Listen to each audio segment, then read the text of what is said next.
Asshole. Don't touch my hands because they're dirty.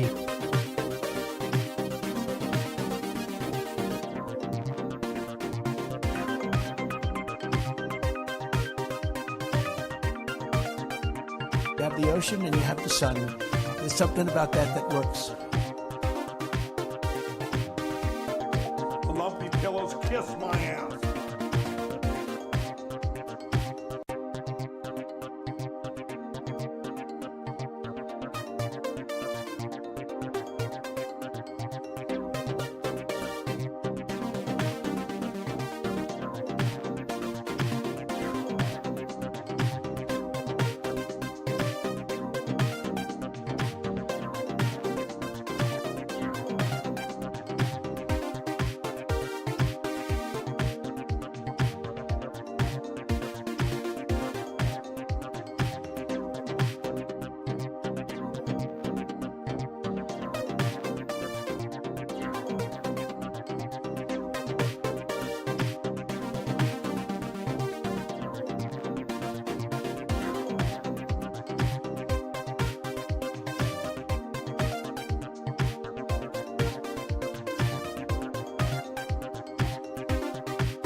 All right, get started.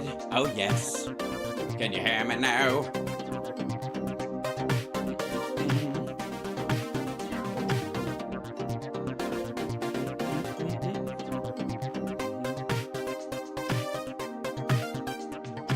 Close.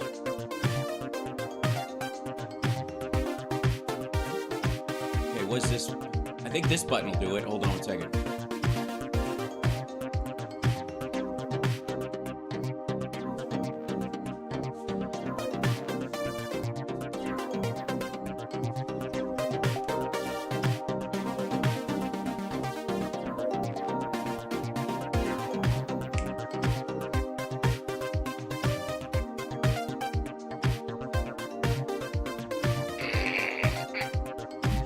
Yes.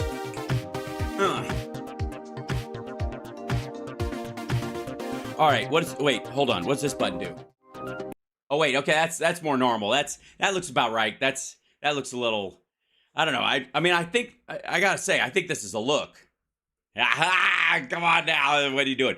It's just too big for the screen. I got limits on what I could do. Hi, everybody. Happy Testify Day. Oh, we're going to testify. Testification. That sounds wrong. It's going on right now, and the testification is of life and things. So Donald Trump is doing his best. See, I already got to correct myself right out of the gate. Donald Trump is doing his best not to testify right now. That's what's happening. He is pontificating and blathering and bitching about the questions and we did such a great job, so that he can run out the clock essentially and annoy the judge. There's some talk about he and his team think if they can trigger the judge into throwing a fit, they can use that against him, like trigger his temper, and then they can call a diss trial. It's not quite a mistrial. It's like a diss trial where you feel like the judge is like dissing you, man. That's not cool. So it would be a diss trial. You know what I'm saying? Okay, all right. Hold on. I gotta move myself closer. Where am I? Yep. Stay there, Edna. Oh, that's me. I'm locked. Wee. because I tend to list to port a little bit. I lean this way. So, anyways, so I don't know if you guys have been following it on the shitter machine, but there's been some pretty cool play-by-play of what's been going on. The big ones, of course, being is Enron telling Elena Haba to sit down. Sit down.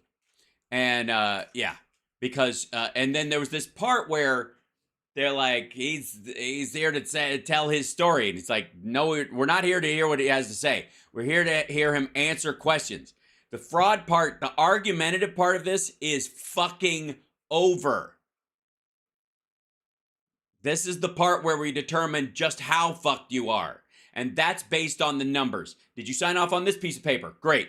Yes, okay, I will add that to the you're fucked tally. Did you sign off on this piece of paper? No, or I don't remember. All right, I'll put that in the maybe pile. Did you sign off on this? No, not at all. Okay, it's a lonely little piece of paper over here on this part. Did you sign off on that? Yes, I did. Okay, that goes into the $250 million worth of damage, asshole pile, which is getting bigger and bigger.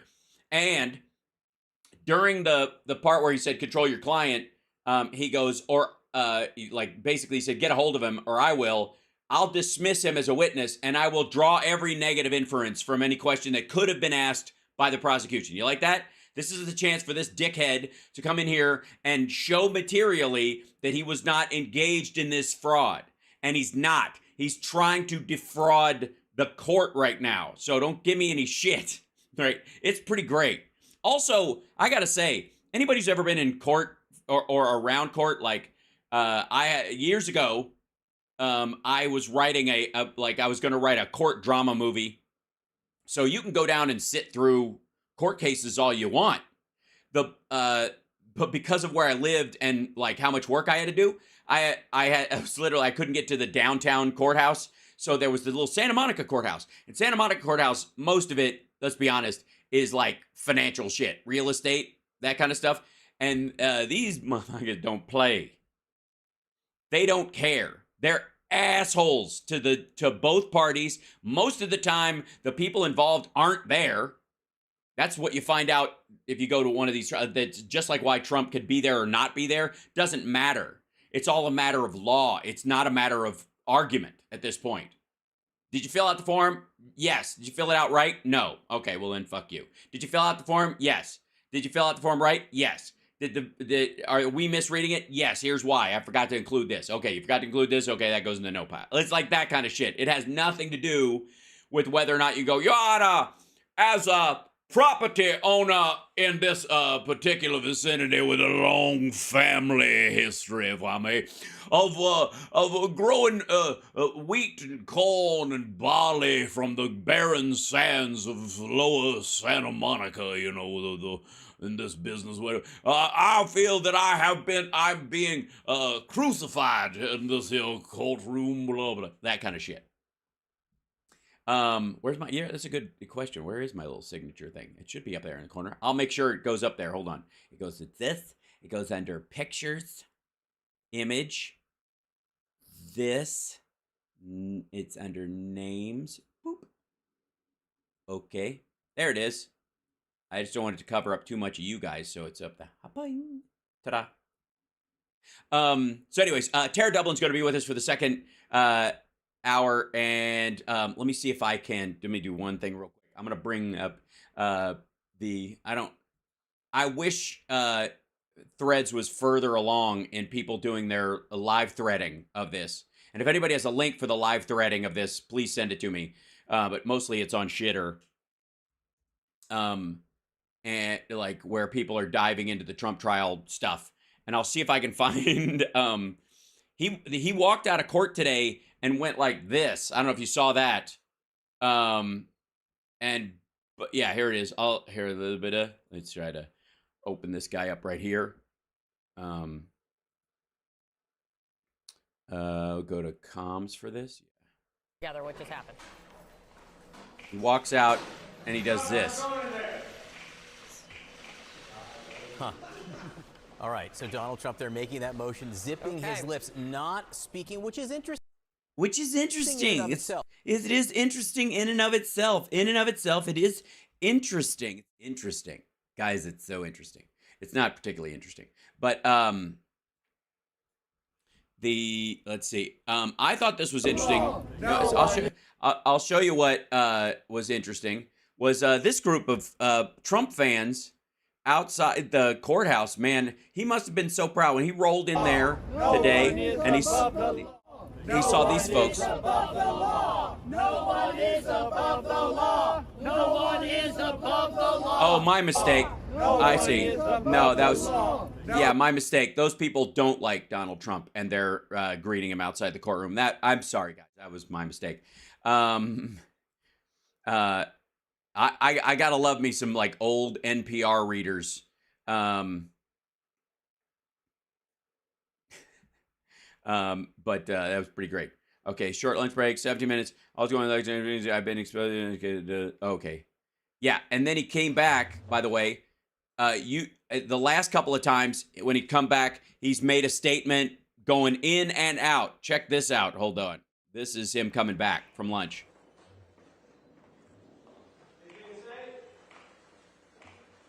Yeah, real thumbs up moment there.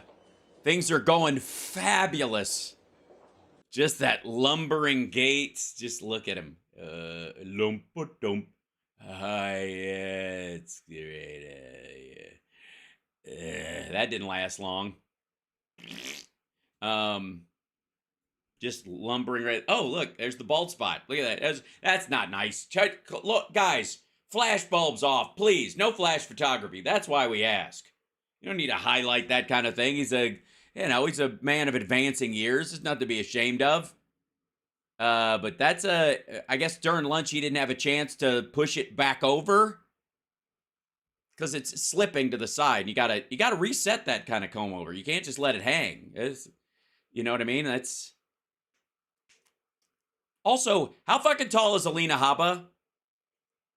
Or has he just got shitty posture now? I'm gonna guess Trump is actually shorter now just because of his fucked up posture.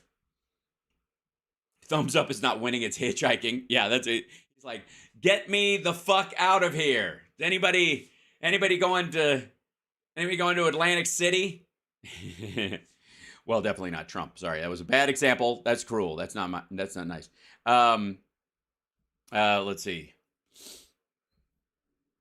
Is this, I couldn't tell. No, this is not the morning one.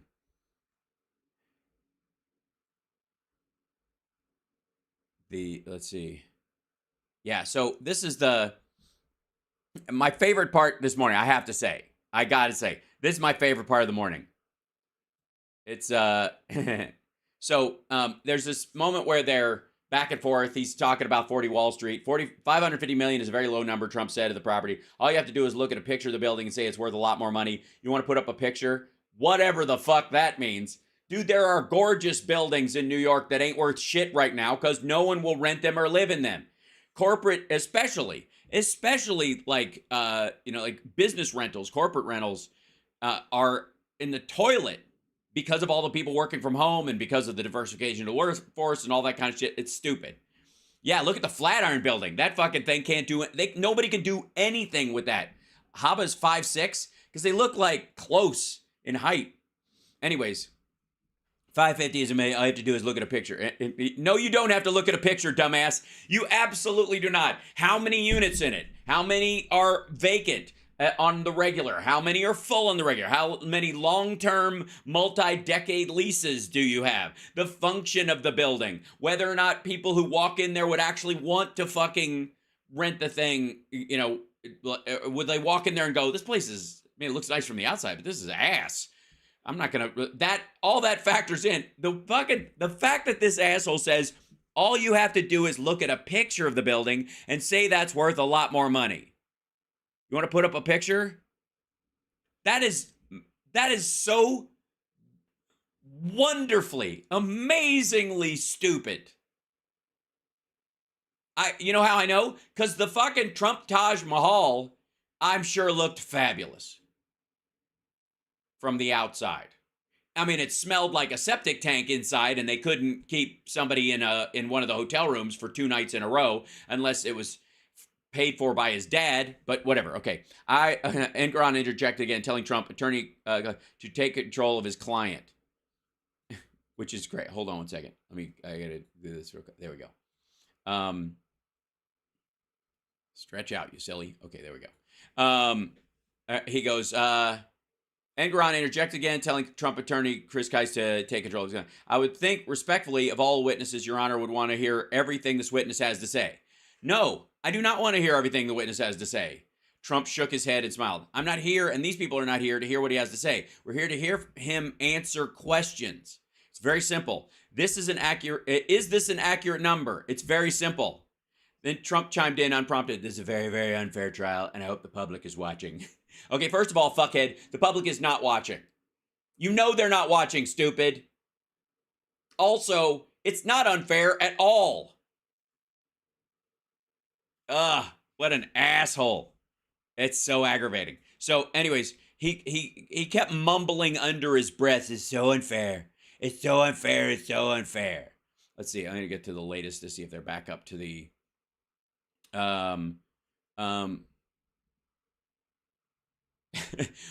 David Rothko. One of the things we often lose sight of when we dress Trump up in the language of political analysis is what a dick he is. I beseech you to control him if you can. Judge to Trump's lawyer warns Trump he'll be dismissed if his testimony continues to frustrate him in terms of how Trump is answering. Enron clearly growing weary with Trump's testimony. Yeah. Okay. So Robert Costa's in there. What a lawless dickhead. There we go.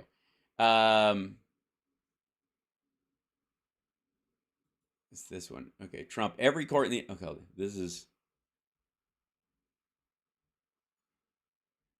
okay. This is where we get into the actual of his testimony. Okay.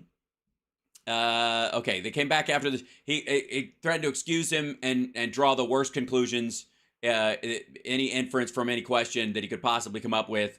We're back. Wallace keeps questioning Trump assets on his statements of financial condition. Wallace asked Trump about valuations of his New York penthouse in 2014, which inaccurately tripled its size. Trump concedes while disclaiming responsibility. The number was too high. They lowered it after that.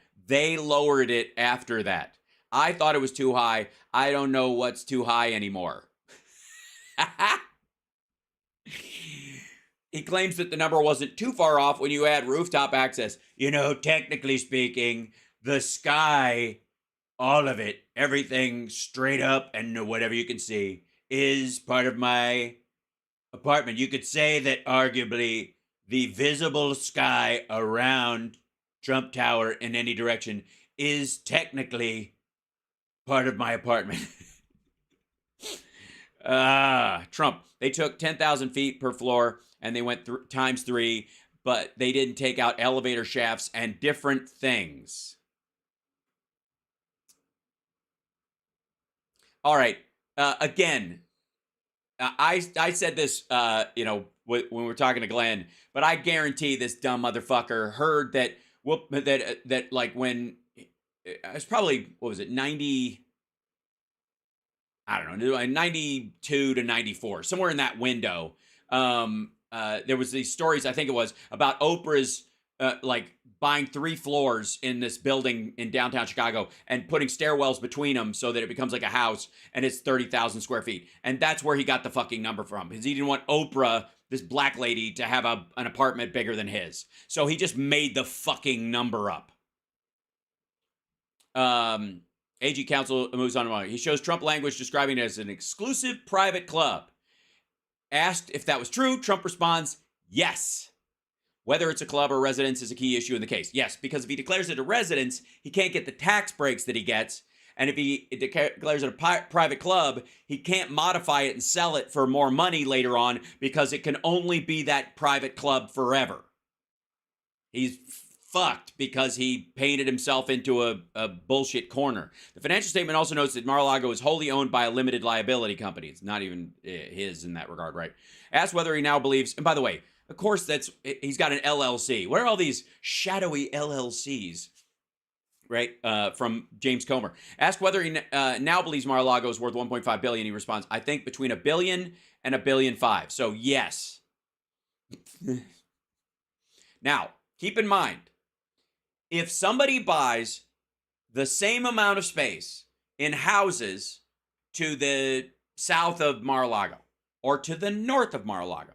They can, for all practical purposes, with those homes, bulldoze them and put up a giant fucking hotel / casino if they want to. Nothing's stopping them. But if they buy Mar-a-Lago, it has to stay the way it is.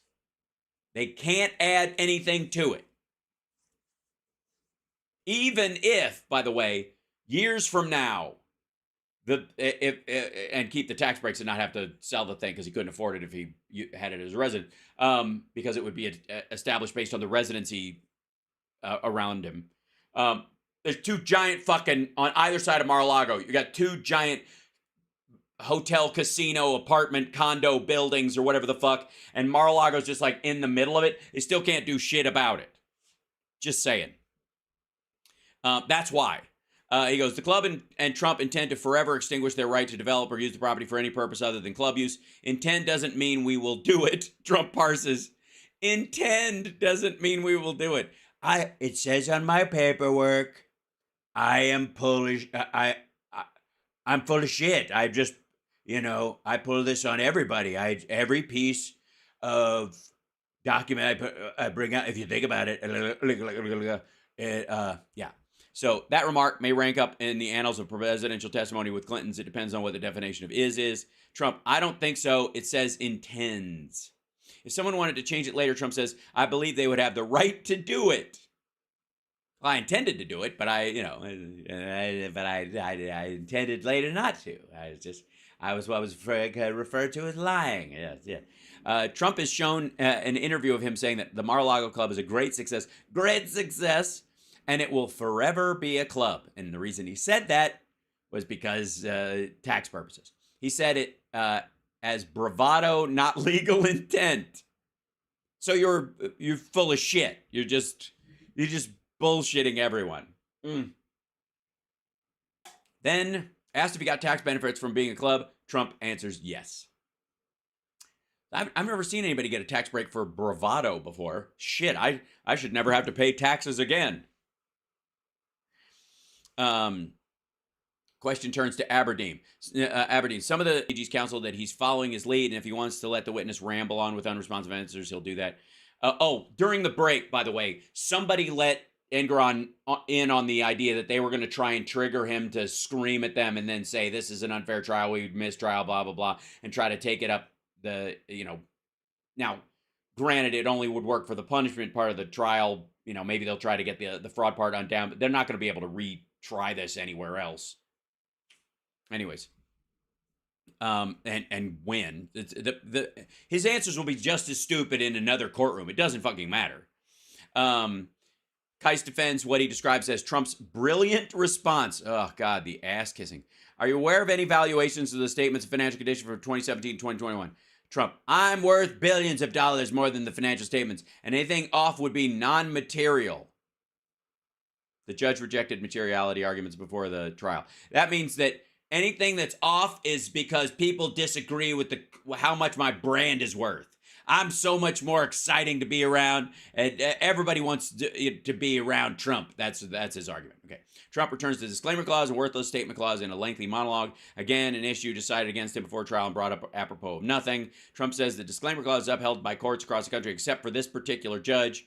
Engoron lets the remark slide. So somebody, his clerk or somebody, or even he noticed that there were news reports that Trump's team and Trump himself are trying to get him to trigger him. And he's like, fuck it. I'll just keep him on the stand for tomorrow. You want to stick around here forever, asshat? Let's do this. Trump to the AG's Kevin Wallace. People like you go around and try to demean me, try to hurt me. Oh, boo, fuckity who. Wallace tells the judge he won't move to strike because he has a lot of ground to cover. After Trump repeats his talking points about the disclaimer clause, Wallace tells him he already said that. I'm trying to make you understand it. Every court in the United States has upheld it, referring to the disclaimer clause, which is not true. He invokes legal scholars who purportedly agree with him. It's disgraceful, he says, referring to the case. Trump says to the New York AG, I think that she's a political hack. He doesn't realize this makes no fucking difference. Trump lost political motivation arguments before trial. Yeah, this never happened. How about, let's see, says the New York, he says the New York AG used the case to try and become the governor and to successfully become the attorney general. Hobb objects, asked and answered, and Grant. No, it hasn't been asked and answered. It's been asked. It hasn't been answered. Trump monologues on the disclaimer clause. If you want to learn about the disclaimer clause, read my opinion for the first time. Trump, you're wrong about the opinion. I think it's a fraudulent decision. The fraud is on the court. Trump rails on the fraudulent decision, claiming Enron believed a political hack over him, referring to the New York AG. Wallace, are you done? Especially given his repeated warnings earlier this morning, judge has given remarkable latitude for all this. Yeah, because they know he's like trying to bite into him. Okay. Who from the Trump organization was responsible for detecting fraud? Answer, everybody. Trump, anybody see something going wrong, come see me about it directly. Asked if anybody did that, Trump responds in the affirmative. And the AG's counsel asks for an example. Trump responds with a broad generality. Trump, come to see management, but come to see me directly. I don't want that going on. And did anybody? No. I told him, you got a problem. You got a problem when it comes to me. I don't want you talking to other people about our business. I swallowed a bug. This is, not the kind of business I want to be sharing outside the family, Eric. Eric, why would you do? I'm fine. It was just gas. I'm okay. Eric, why would you talk like this in front of a television camera? I believed in you, Eric. I just fucking with you. I never believed in you. Anybody asked if anyone did that, Trump responds in the affirmative. The AG's counsel asked for an example. Trump responds to the broad general. Okay. This is a response to Trump's engagement letter with the Mazars, which held management responsible for preventing and detecting fraud. Referring to the document, Trump says, I'd love to read this, Your Honor. Can I do that? Engron, no, not at this point. Trump, shock. Management responsible. You are responsible for preparation, preventing and detecting fraud. That is identifying and ensuring that. Okay. It might go without saying, but Trump's shock remark was said with mocking sarcasm. Trump shown an article by Forbes. Forbes, they're owned by China, and now they sold it to Russia. And he does realize, like, the Forbes YouTube channel just sucks his butthole every day. Owned by China. Trump hammering home this point. I have very little respect for Forbes. Forbes broke the news that Trump inflated the size of his New York penthouse and recently knocked him off the billionaires list. I think this is just happening. Yeah, this is it. We're at the moment, sort of. Yeah, we're right up. We're now up to date. Now, while that reloads, can I share something with you guys real quick? How are we doing? Yeah, we're good. Remember, I don't know if you guys remember this. Hold on. Let's see if I can reload, you silly page.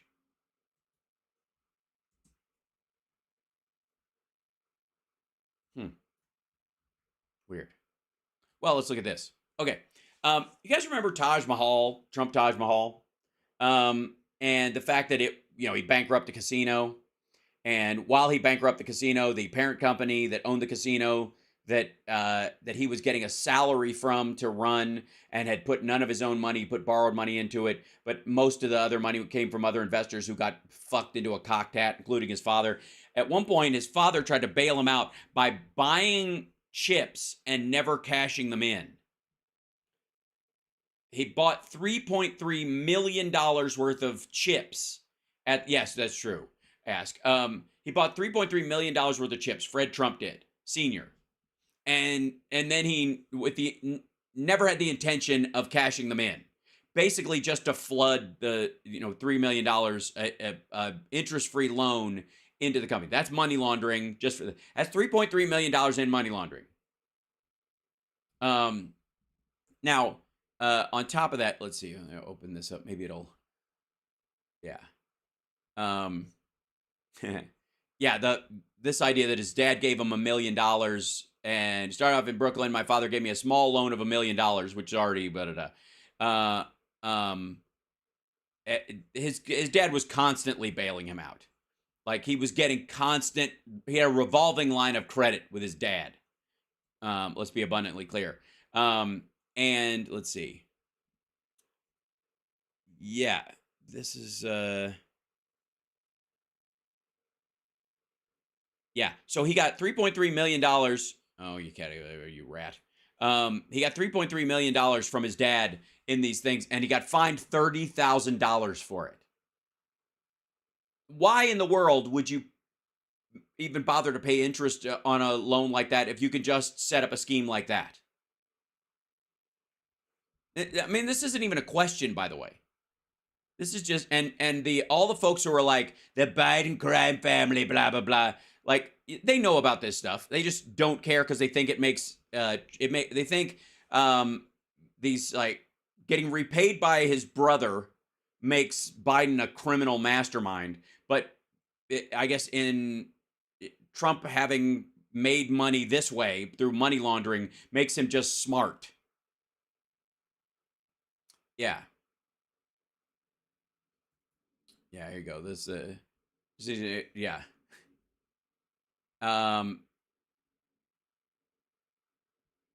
Let's see. Abraham Wallach thought he had scored a major career break when Donald Trump hired him in 1990 for a senior executive role. Based on Mr. Trump's boasting and gaudy lifestyle, Mr. Wallach imagined he would soon be leading impressive construction projects around the globe. Instead, he found an array of failing enterprises, he recalled on Monday. Many top executives had departed the Trump organization, and those who remained were often huddled in closed-door meetings with bankers and whispering worriedly among themselves. Everyone was very glum. It was like getting on the Titanic just before the women and children were moved to the boats. That year, he would later learn, was the beginning of Mr. Trump's reckoning with a decade of rapid, debt-fueled expansion. The eclectic empire Mr. Trump had built with the leverage from his father's brick-and-mortar fortune began to fail, generating enormous losses and bringing him to the brink of personal bankruptcy. The full magnitude of the financial hemorrhaging was closely held secret until this weekend when New York Times published portions of Mr. Trump's 1995 tax records showing that the businesses lost $916 million, creating a tax deduction that would allow him to legally avoid paying any federal income taxes for 18 years.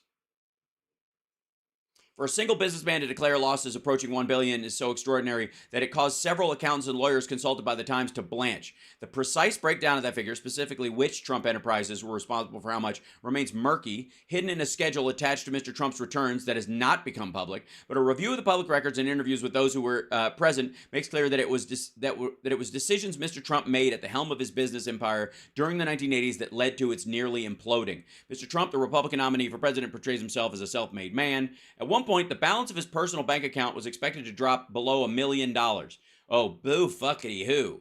In 1990, Trump had amassed $3.4 billion in debt, much of it in the form of high-interest junk bonds. He was personally liable for $832 million of that. He bought a yacht for $29 million, the Plaza Hotel in Manhattan for $407 million, and a failing airline for $365 million. All were losing money. Now, I gotta say, if you look at a picture of the Plaza, though, it looks like it's worth a lot more. I mean, I've seen it in movies. I saw it in Crocodile Dundee. It looks fabulous. They've got a thing in the toilet for washing your backside. One dunny, one bidet. Details of the losses are not available because the entities were privately held, but reviews by New Jersey casino regulators' securities filings related to debt offerings show a grim picture. Look at all the Trump Airlines. Trump Shuttle lost $34.5 million during just 6 months in 1990. Jesus Christ.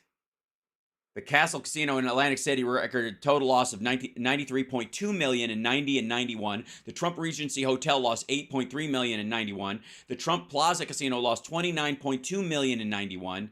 Casino regulators in New Jersey warned that the possibility of complete financial collapse of the Trump organization is not out of the question. Most of all, if not all of those losses, would pass through Mr. Trump's tax returns because of the ownership structure of the casinos. Mr. Trump cannot be considered financially stable, a condition for renewing his casino licenses at Taj Mahal, Castle, and Plaza. Still, it did not pull the plug on him. The consequences of doing that would have been horrific. We weren't prepared to do that unless we had no choice. His airline lost $34.5 million. In addition to actual losses from his other businesses, the nearly $1 billion in losses probably also includes paper losses on Mr. Trump's real estate holdings through the use of depreciation rules that allow real estate developers to deduct the cost of a building over a number of years, which he would do, and now he's claiming they're worth even more. Yeah. By the end of 91, amount of cash Mr. Trump had personally available had fallen below $1.7 million and was expected to fall below $800,000 within months. Further squeezed by recession, He fell $4.1 million behind on the property tax bill for a large swath of land he owned on the west side of Manhattan.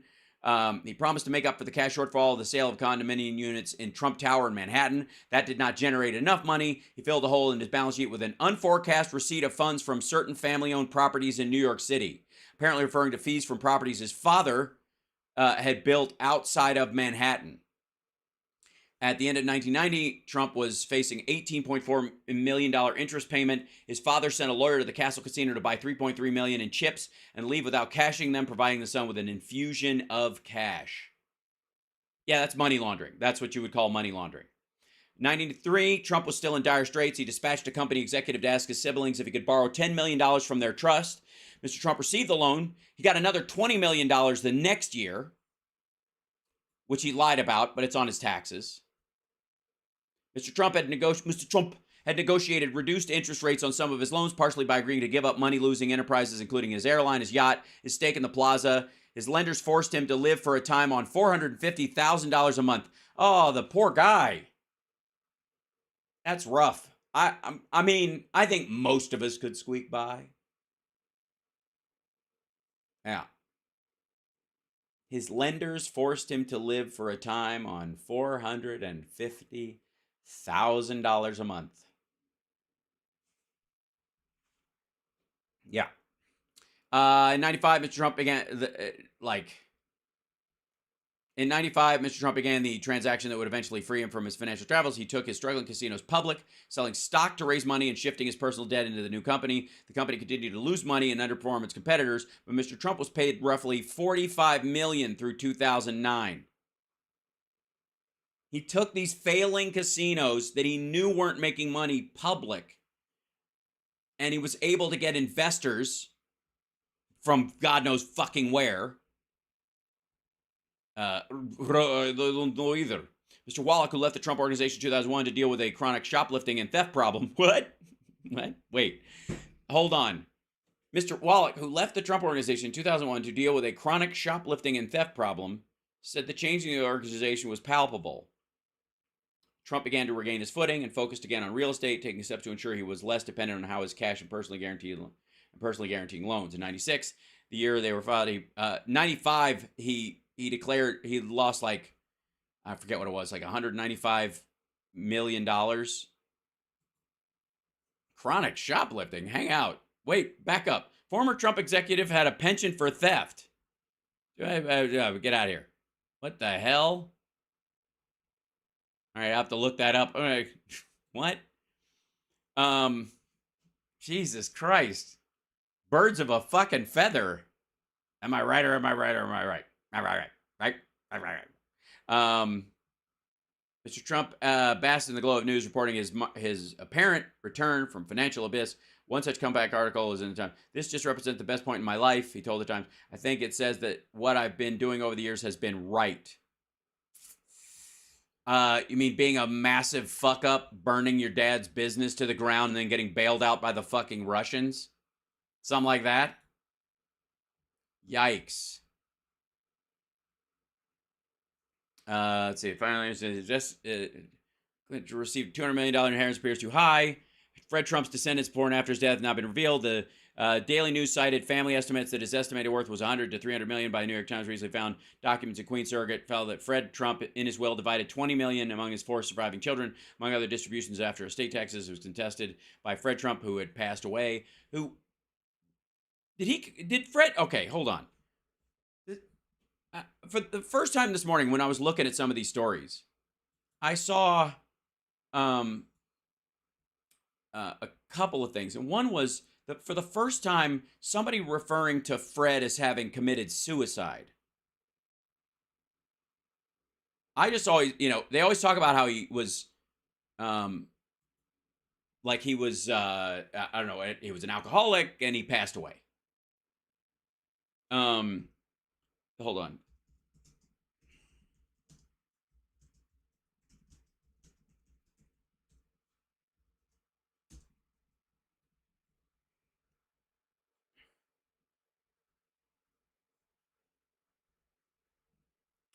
Let's see. Overview. The list. Try to Trump. Marked by tragedy, his brother Fred Trump passed away. Just as He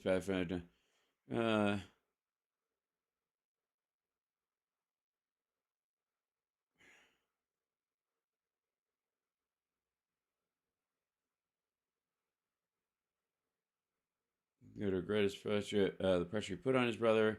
He would have been an amazing peacemaker if he didn't have the problem because everybody loved him. He's like the opposite. Over the years, spoken out as brother in timely death, his battle with alcoholism. He's a great guy. Life there, he had a profound impact on. Okay, Marianne Trump. Yeah, they always just say, you know, everywhere. See all of Wikipedia.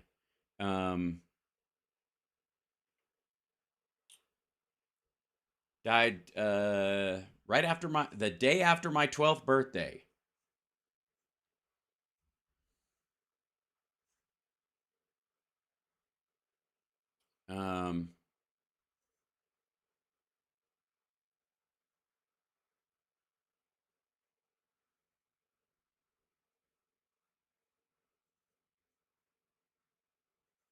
Yeah.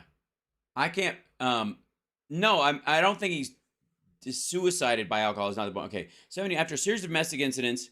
Oh, by 1970, after a series of domestic incidents, Clapp asked Fred Jr. to leave their home and arranged for Fred Sr. to change the locks. Okay, so he was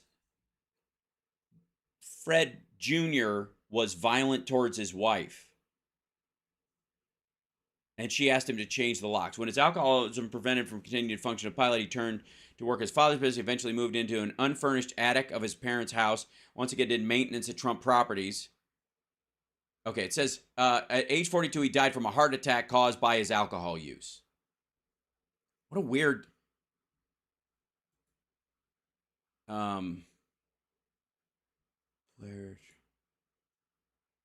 Family Trump. It's weird that they say that so directly. Like he had a heart attack because of his alcohol use. Like, how the fuck? What? He died at 40. He was 42 years old. But yeah, he was apparently he was a he married this woman Linda Clapp in 1958 when he was a pilot. They began dating, proposed to her in 61. They had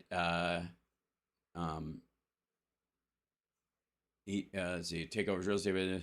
Fred Sr. wanted his oldest son to be invulnerable so he could take over his real estate business, E. Trump and Son. But Fred Jr. was the opposite in personality. In 1966, he was listed in newspapers as vice president of E. Trump and Son, but he had a difficult time working with his father. He left the company to pursue his dream of being a pilot, quickly being accepted at Trans World Airlines. Wow, TWA went...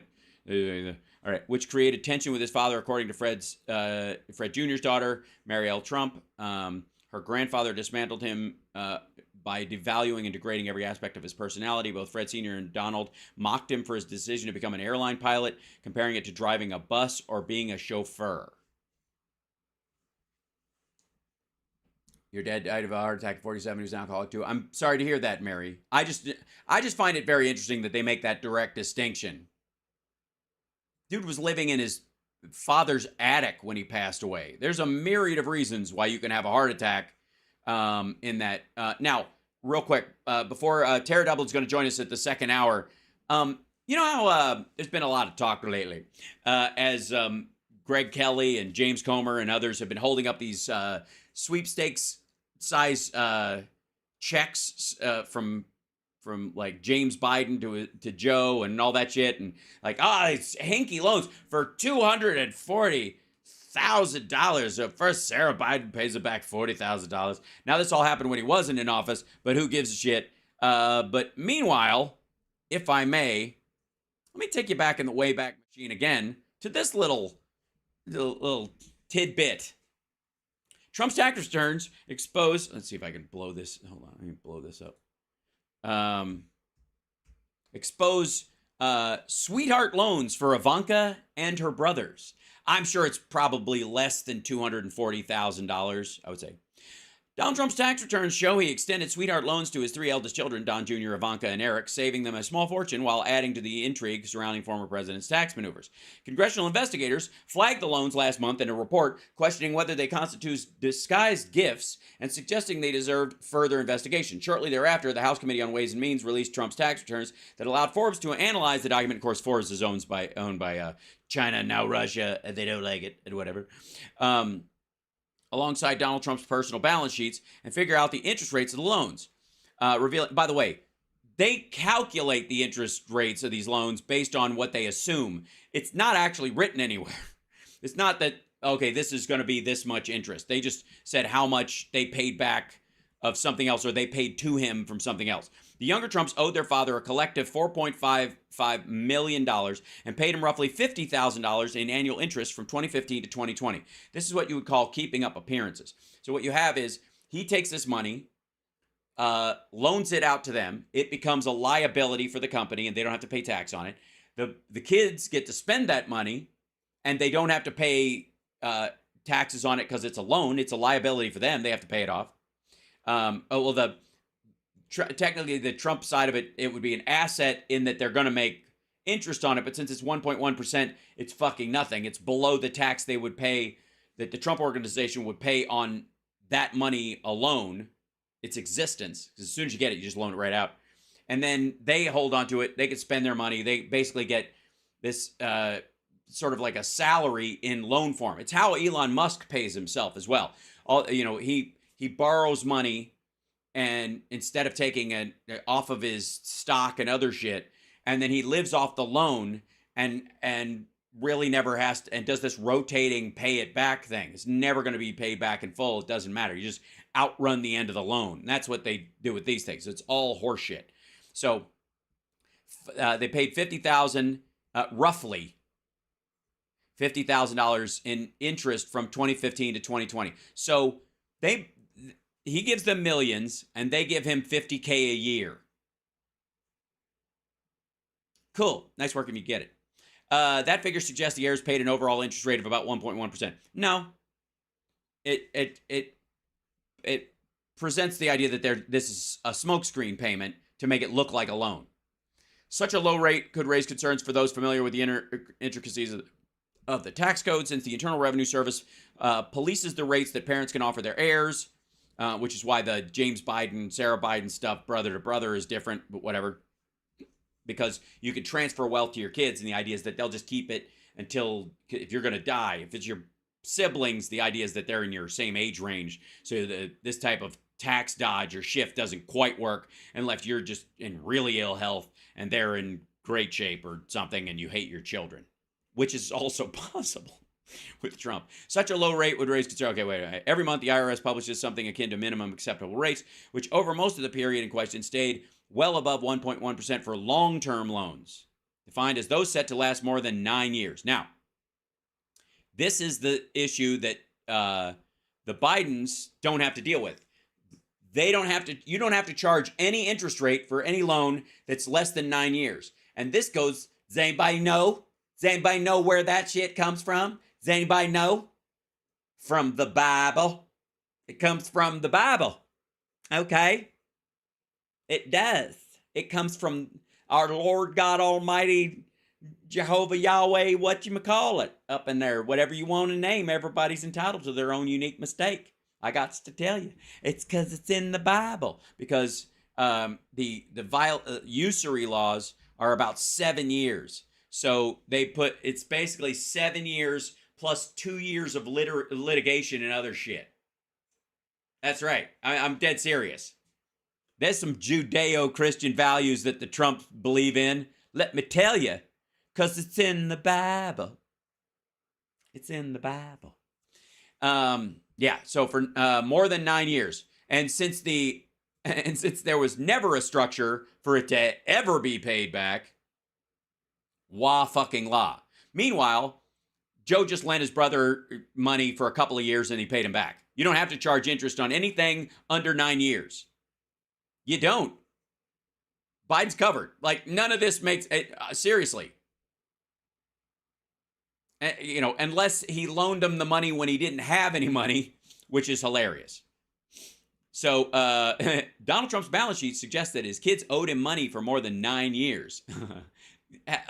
Yeah, but that's because you're acting like this is real, Forbes. Simmer.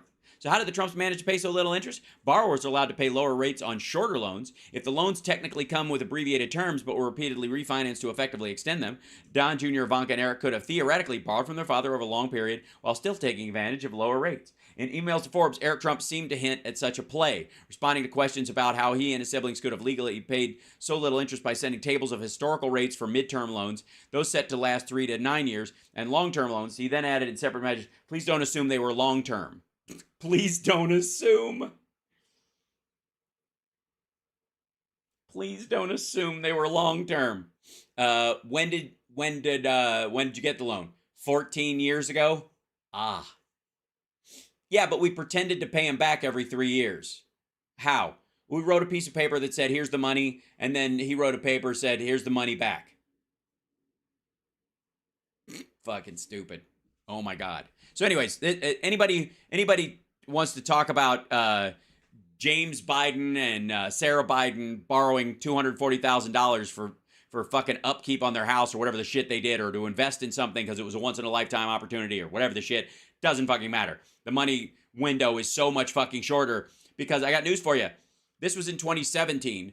Joe Biden had been vice president for 8 years, and he didn't have anywhere near this kind of money until he sold his book, which was late into the second term, I think. So it was definitely under 9 years. The Trump kids, on the other hand, they've been attached to daddy's teat since birth, essentially. I mean, they're like, ugh. Anyway, so I found that fucking fascinating. Let's see if I can find that poker chip thing again. Oh, and this was fun too. I don't know if you saw this part. Why won't this page open up? The fuck's wrong with you? All right, I gotta copy this. Copy link. It won't open it in this browser, I think, is really the issue. Go up to here. It's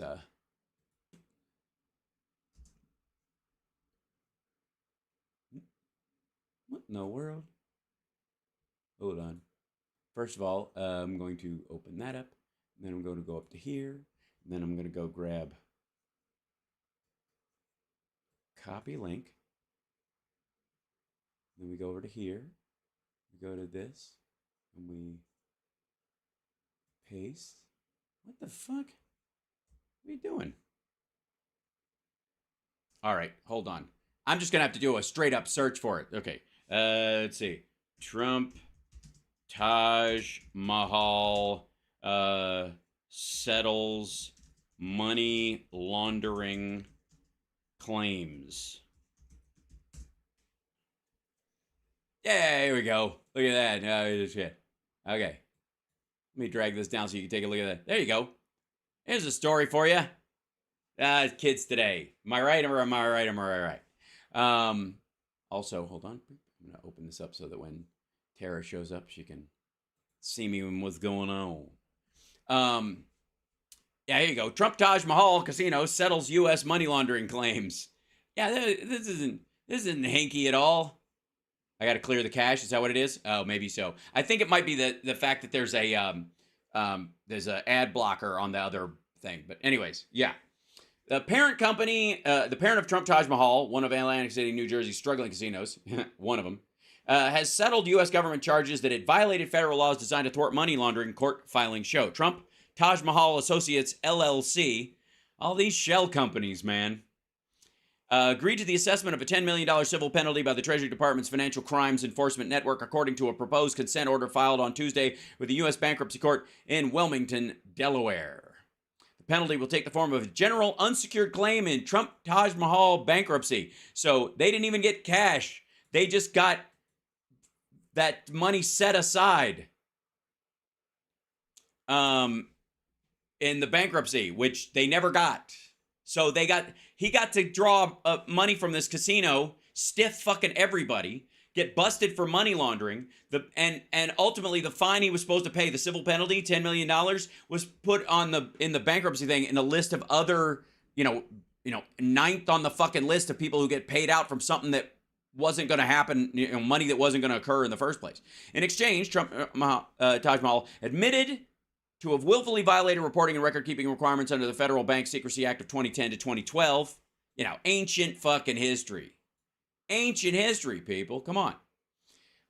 These violations included many that had previously been revealed by the U.S. internal as far back as 2003. The settlement requires court approval. Any payout to the government may be less than $50,000 because unsecured creditors are expected to receive only a small fraction of sums owed. A lawyer for Trump, Taj Mahal, whose parent, Trump Entertainment Resorts Incorporated, is also in Chapter 11, did not immediately respond. The Bank Secrecy Act requires casinos to report suspicious transactions of $5,000 or larger. Gee, I wonder why they didn't go into the whole... They didn't do any saps around this shit. I wonder why James Comer isn't looking at the bank records to try and find those suspicious activity reports. Trump Taj Mahal failed to file about half of the required suspicious activity reports during periods covered by 2 recent IRS reviews. Several Atlantic City casinos have closed or gone bankrupt in the last year after competition from nearby states ended the city's former dominance of gaming. Trump's entertainment bankruptcy reorganization calls for Trump Taj Mahal, which has 2,248 empty hotel rooms and 18 restaurants that stink, to remain open. The case in RE Trump Entertainment Resorts, Inc. et al. U.S. Bankruptcy Court, District of Delaware. Oh, that's why he hates it, because Joe Biden's been the thorn in his side ever since. It's fucking Delaware, man. And of course, it was imploded. Just saying.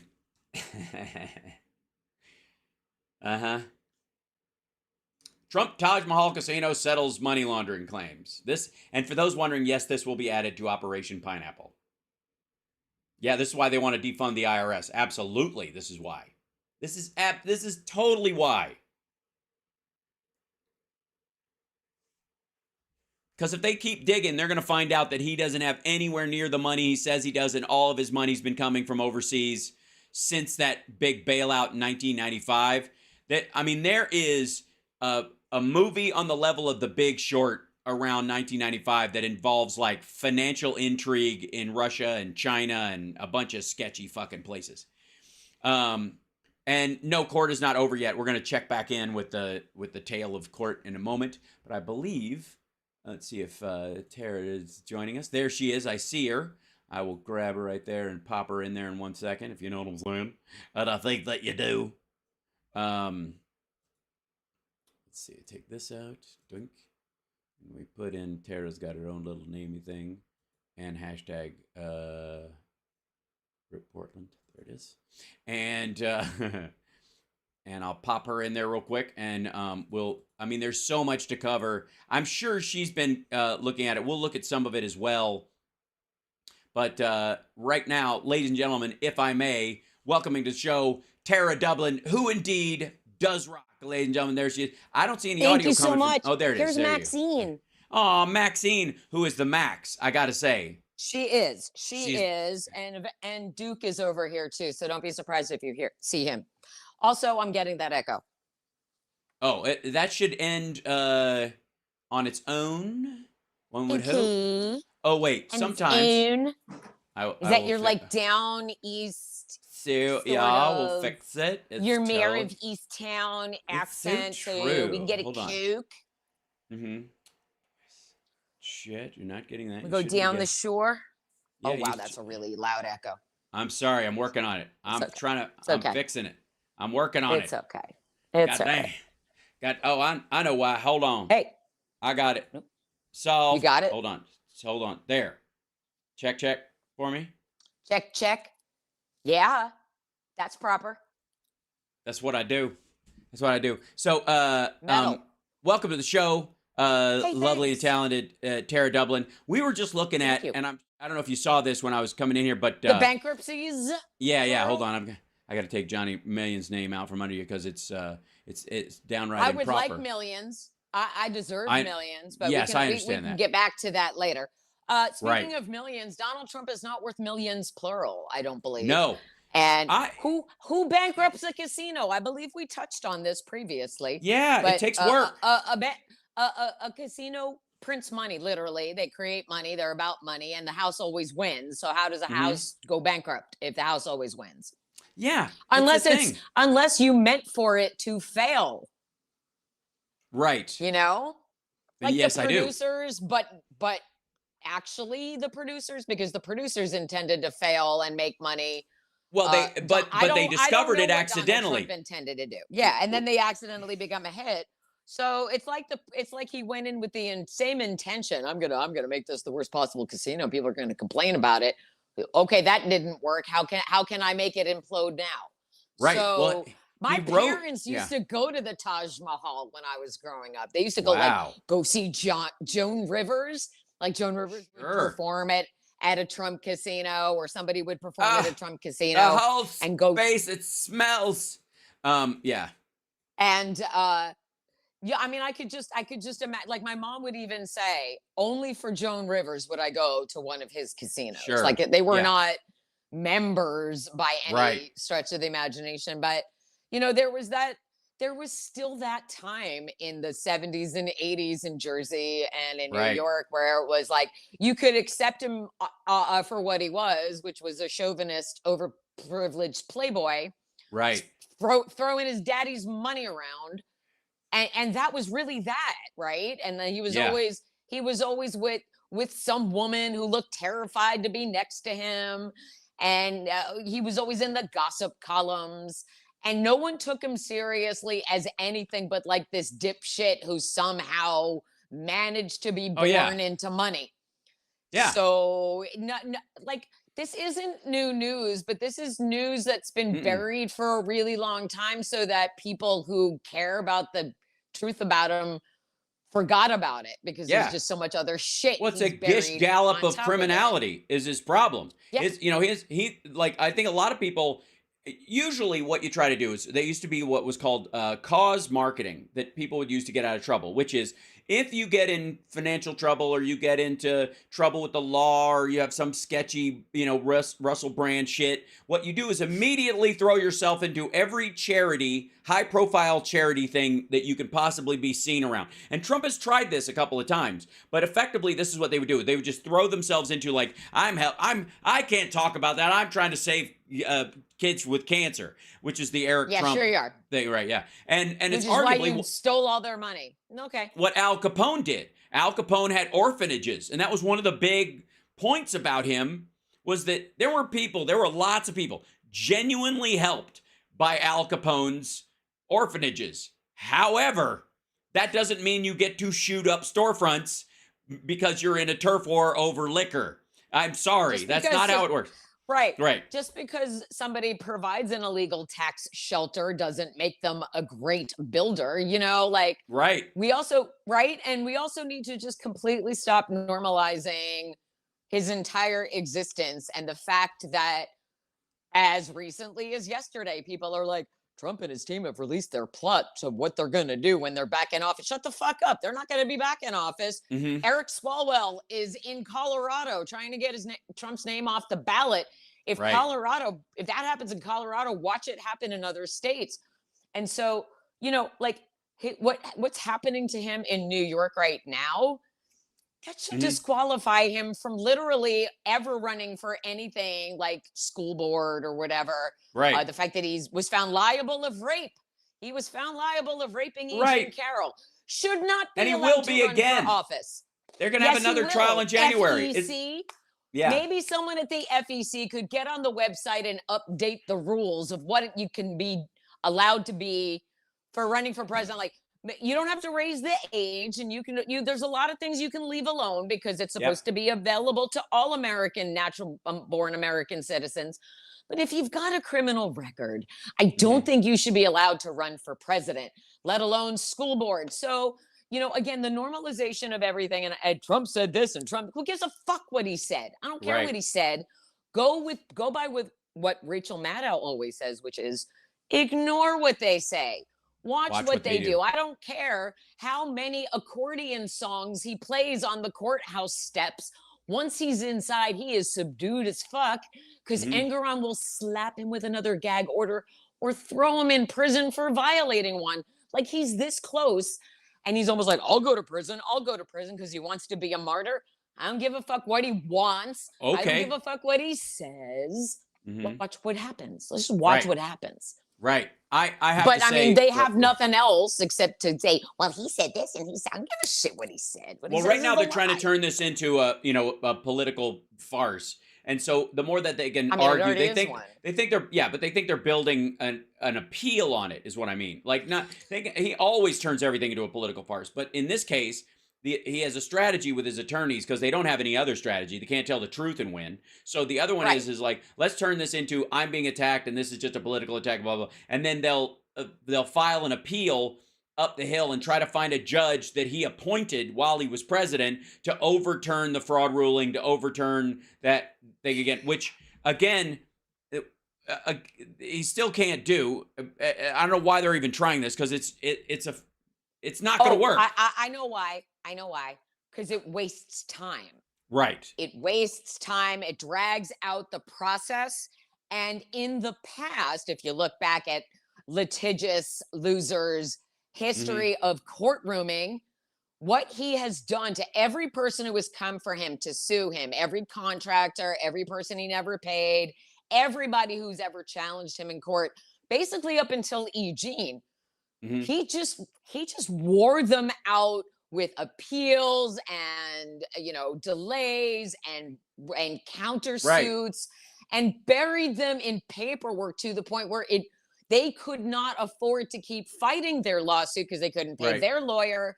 They couldn't, and they would drop it.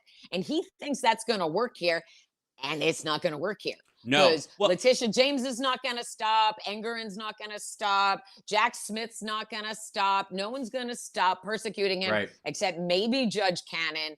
And if she doesn't do her job, it's to her own detriment. And even if she doesn't do her job, there's plenty of other judges who are doing their jobs who are going to fuck up his world. Yeah. He can't be Speaker of the House. He's not going to be your candidate in 2024. And you better figure out someone to get behind, because it's not also going to be Ron DeSantis. So figure your shit out. Well, the Iowa governor, the governor of Iowa is going to endorse Ron DeSantis this week, which in and of itself, whatever. It's not going to fucking do anything. It's not going to make Ron DeSantis a palatable national candidate. It's not fucking gonna make ridiculous. him taller. But it's going to set off Trump world and cause more backbiting in the Republican world. There's just no question. It's going to happen. And they know, here's the thing. All the Republicans who pretend to like Trump, who aren't actually his criminal defendants, all know he's going down. He's a liar. He's made a mockery of their party. He's made a mockery of our Constitution. He's an asshole. No one wants to be around him. None of them would let him borrow their car, watch their kids, stay in their house. Right. It's nonsense. They all know this. And so they're trying to find a way to disengage from to break the airlock on the space station and get the ship away without getting chewed up in it in the process. Good luck, though, because he's going to take them all down with him. That's what he wants to do. The team guy. That's right. That's what he wants to do. That's what he's going to do. When he's got nothing else, he's going to take them all down. He's going to walk over their bodies. Absolutely. Don't, please. I don't know why Alina Habba wants to go to prison for him. I keep asking her on Twitter. She didn't want to answer me. But I don't know who thinks they're getting out of this unscathed. Well, I mean, again, what's your option, though? Mea culpa? Being honest? No, that's not. You're never going to get another vote again. I mean, look at Ken Buck stepping down. You don't have any option. No, if you're a sitting member of Congress, you're a Republican sitting member of Congress, and you don't want to go down along with the Trump tanic, the best thing you could do right now today is to quietly take a stroll over to Jack Smith's office and say, I want the Mark Meadows deal. Yeah. Just say that. Say what you know and get yourself a deal. Make sure you are coated in Teflon that doesn't protect Donald Trump anymore, and spill. Because if you don't want to go down with him, now is when.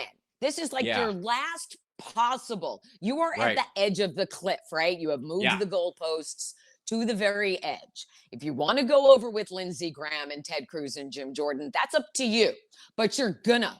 So if you don't want to, I would say go absolve yourself at the foot of Jack Smith, because if he'll give Mark Meadows immunity, you could probably get it too. That would be my suggestion to anybody who wants to continue their political career. Yeah, I wouldn't give that advice to Rudy Giuliani.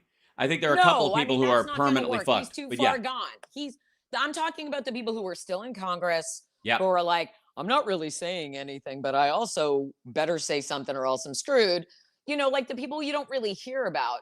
I don't know why Ted Cruz doesn't already have an immunity deal in place, because he's so screwed. Same thing with Lindsey Graham. Same thing with Jim Jordan, Marjorie Taylor Greene. Why he's still loyal to Trump even after not getting her pardon when the coup failed. There's a reason. There's a reason she's still loyal after not getting what she was promised, because she seems like the kind of person who would really make your life miserable if you didn't give her what she wants. She's not doing that with him. There are reasons for this. So, I mean, she told us she helped plot January 6th. We have the video. I only tweet it every day. I don't know why. It doesn't matter. But again, the only thing that can happen from this point on is watching them knock each other down like bowling pins. You know, Asa Hutchinson can stand behind Ron DeSantis, but he's polling at 8%. Nobody likes him. Nobody trusts him. And I hate to say it, because I'm not a fan of anybody that's a Republican, but Chris Christie is still going to stand up there and be like, you can boo me all you want. Yep. Donald, your hate is reprehensible. Your hate about the truth is reprehensible. He's not wrong when it comes to the truth about Donald Trump. And I think if the GOP has anybody in there left with the sense God gave a goat, as they say in the South, they will get behind Chris Christie. Because if nothing else, he's going to be able to cut through so much bullshit, because Donald Trump is going to be in court for the rest of his miserable life. Well, that's where they're going tough guy to tough guy. And I think Pompeo is arguably waiting in the wings, thinking that he's going to drop in, because I know never happened, but he thinks so. Doesn't mean he doesn't believe it. Believe me, delusion is one of the things. Delusional. Yeah, one of the most. I will say that Chris Christie probably has the most potential for a Republican future if he continues on, because he's not an old guy. He's not young, but he's got a window. He's got a decade or two where he can fuck around Republican politics well after Trump has outlived his usefulness and passed, shuffled off this gooey coil that he has. That he thinks, I'm setting myself up for that thing that's coming in the future. Like, that's part of it. Now, there are a couple of stories that have come up that I wanted to address in the beginning of the show, but I didn't get a chance to, so I'll get your thoughts on that as well. But there are a couple of stories around Mike Johnson. Oh, yes. No, I made notes about Mike Johnson. Here they are. Oh, boy. So for people that don't know. Mike porn son. Porn son and his porn son. Oh, it's even worse than that. It's even weirder. Much. So for people that don't know, it's so fucking weird. It's so fucking weird. So in case you don't know, Mike Johnson, of the Johnsons family, having the Johnsons. Yeah. Has apparently like Bad Davy. He's Bad Davy. Yeah. He's moral oral. If you've never seen that claymation cartoon on Cartoon Network, it's the only cartoon that's ever shocked me. Holy shit. But so if you don't know, Mike Johnson and his black son that isn't adopted, I don't even know why we call him a son, the young black kid that he took into his house and had lived with them before he was married and for a while. Whatever the name for that, you can call him son, I don't care. You know what I mean? For all the people who for all the bullshit people were talking about, like, well, you could have a civil union, but you can't call it marriage because gay ain't marriage and gay ain't marriage. And you're like, you want to call this, you didn't adopt this guy and you want to call him your son? I'm fucking fine with it. If he calls you dad and you call him son, I give a shit.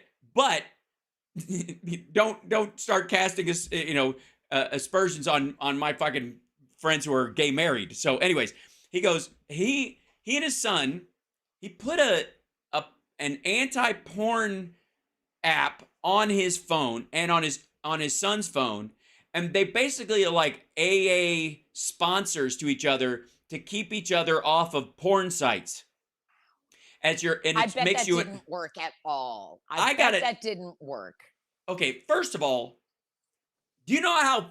All right, I don't know a single male in my circle, especially road comics such as myself, that haven't imbibed in pornography on a laptop or, let's say, iPad or something like that while you're traveling, whatever. But do you know how fucked up you have to be looking at porn on your fucking phone? I don't, because I never have, so I Yeah, don't know what that's like. I'm because I look, don't need that. Again, I'm not here to yuck anybody's yum. That's totally fine. No, again, but I mean, it to makes have it more a portable for problem them, I guess. on your phone to where you're like, you can't get on the bus or fucking get on your phone without looking at porn on your phone, and you need someone else to you have to worry about being exposed to someone in your family, especially your adopted son. Anyways, I thought it was his real son that he had that deal with, though. oh, I don't know. I thought he had that with his actual 17-year-old son. I believe that's the story. Oh, that's right. Yes, it is his minor son. I'm mixing it up Who with also, the story. by the way, he shares his first name with my older son. So Yes. I was mixing him up with this story. yeah. Well, it's hard to keep the terrible straight with these people, So including if they're straight or not. This is his 40-year-old not quite adopted son, who Nestor? is back. Oh wait, no, that's not Nestor. Sorry, No. my bad. What's with that though? Why are all of these weird white GOP guys adopting children, little teenage men of color? I mean, I don't know what you would. How do you class? Live in. I mean, Nestor was what, live in 16 men, or something? I don't know. Yeah, live in. This guy was 14 when he's 40 now. His name is Michael Terrell James. He doesn't go by Johnson's name. He doesn't use Johnson's name. He is listen to this phrase. This is fun. The informally adopted son of Johnson and his wife Kelly. Made an appearance in Los Angeles court to face charges related to an illegal marijuana business and possession of brass knuckles. Radar Online reported James, now 40, met with Johnson through their Christian ministry as a teenager. When he became homeless, the Johnsons took him in. They filed paperwork to become his legal guardians in '99 when he was 16. The Johnsons have 4 biological children. Although James was never formally adopted, the couple helped him get his life back on track, which apparently, according to them, was a track where he would end up in court for drug and weapons brass charges. Knuckles and weed. Right. Well, yeah. I guess they just didn't lock him in the prayer closet long enough. Like I guess like the wife on his knees. there, Yeah. Like Carrie's mom. They have to lock. I mean, come on. He was arrested in 2003. Charged with drug possession, theft, weapons violations, violating a protective order. He served 2 brief stints in jail. Wednesday, James's latest charges were diverted and will be dropped in 12 months if he completes community service. Johnson's election of speakers have got him, whatever. Anyways, that's super weird. And then on top of that, I have to say, it's even weirder that it's his minor son that he's using as an accountability partner for himself. That they both have it on their phone. It scans all the activity on your phone, all your devices, your laptop, what you have. We do all of it, he said about the app. It sends a report to your accountability partner. My accountability partner right now is Jack, my son. He's 17. So he and I get a report about all the things that are on our phones, all our devices once a week. If anything objectionable comes up, your accountability partner gets an immediate notice. I'm proud to tell you, my son has got a clean slate. Yes, your son has a VPN, is what your son has. His son has a friend without that on his phone, and he looks at his friend's phone for porn. Exactly.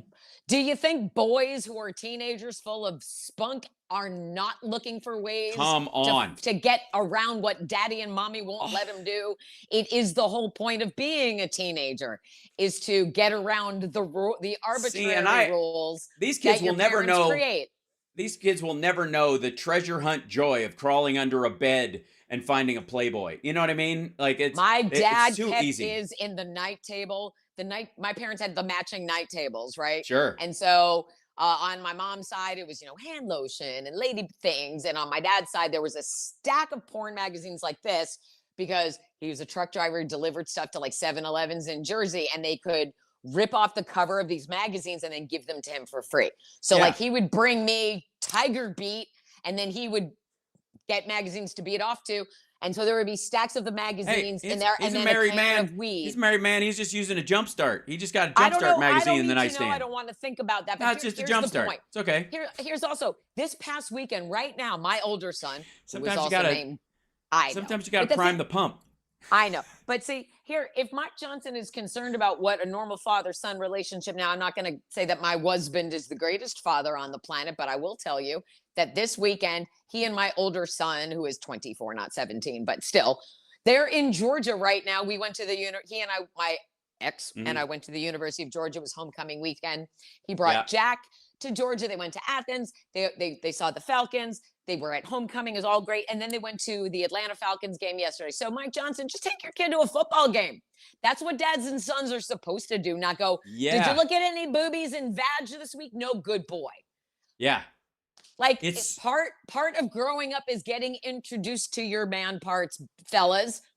As Robin Williams used to say, puberty is nature's way of saying look out, Mr. shake Happy. hands with Mr. Happy. That's Get right. to know Mr. Happy, shake hands, learn how Mr. Happy operates so that you can share Mr. Happy with your loved one going forward. So Just listen to the Jellyfish Mother's Milk record, the song "Best Friend," and it's all you need. At 13 years old, we became so indispensable.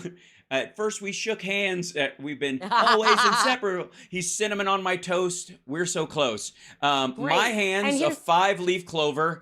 It's Palm Again. Sunday over and over. wow. Yeah. Wow. Those are some lyrics. Wow. Crispin Glover also had an ode to self-love. I'm not sure if you're aware of this. Crispin Glover, the actor and high kicker. Crispin You're Glover. my density. I mean, Yes. my destiny. I Oh, the first last Christmas night.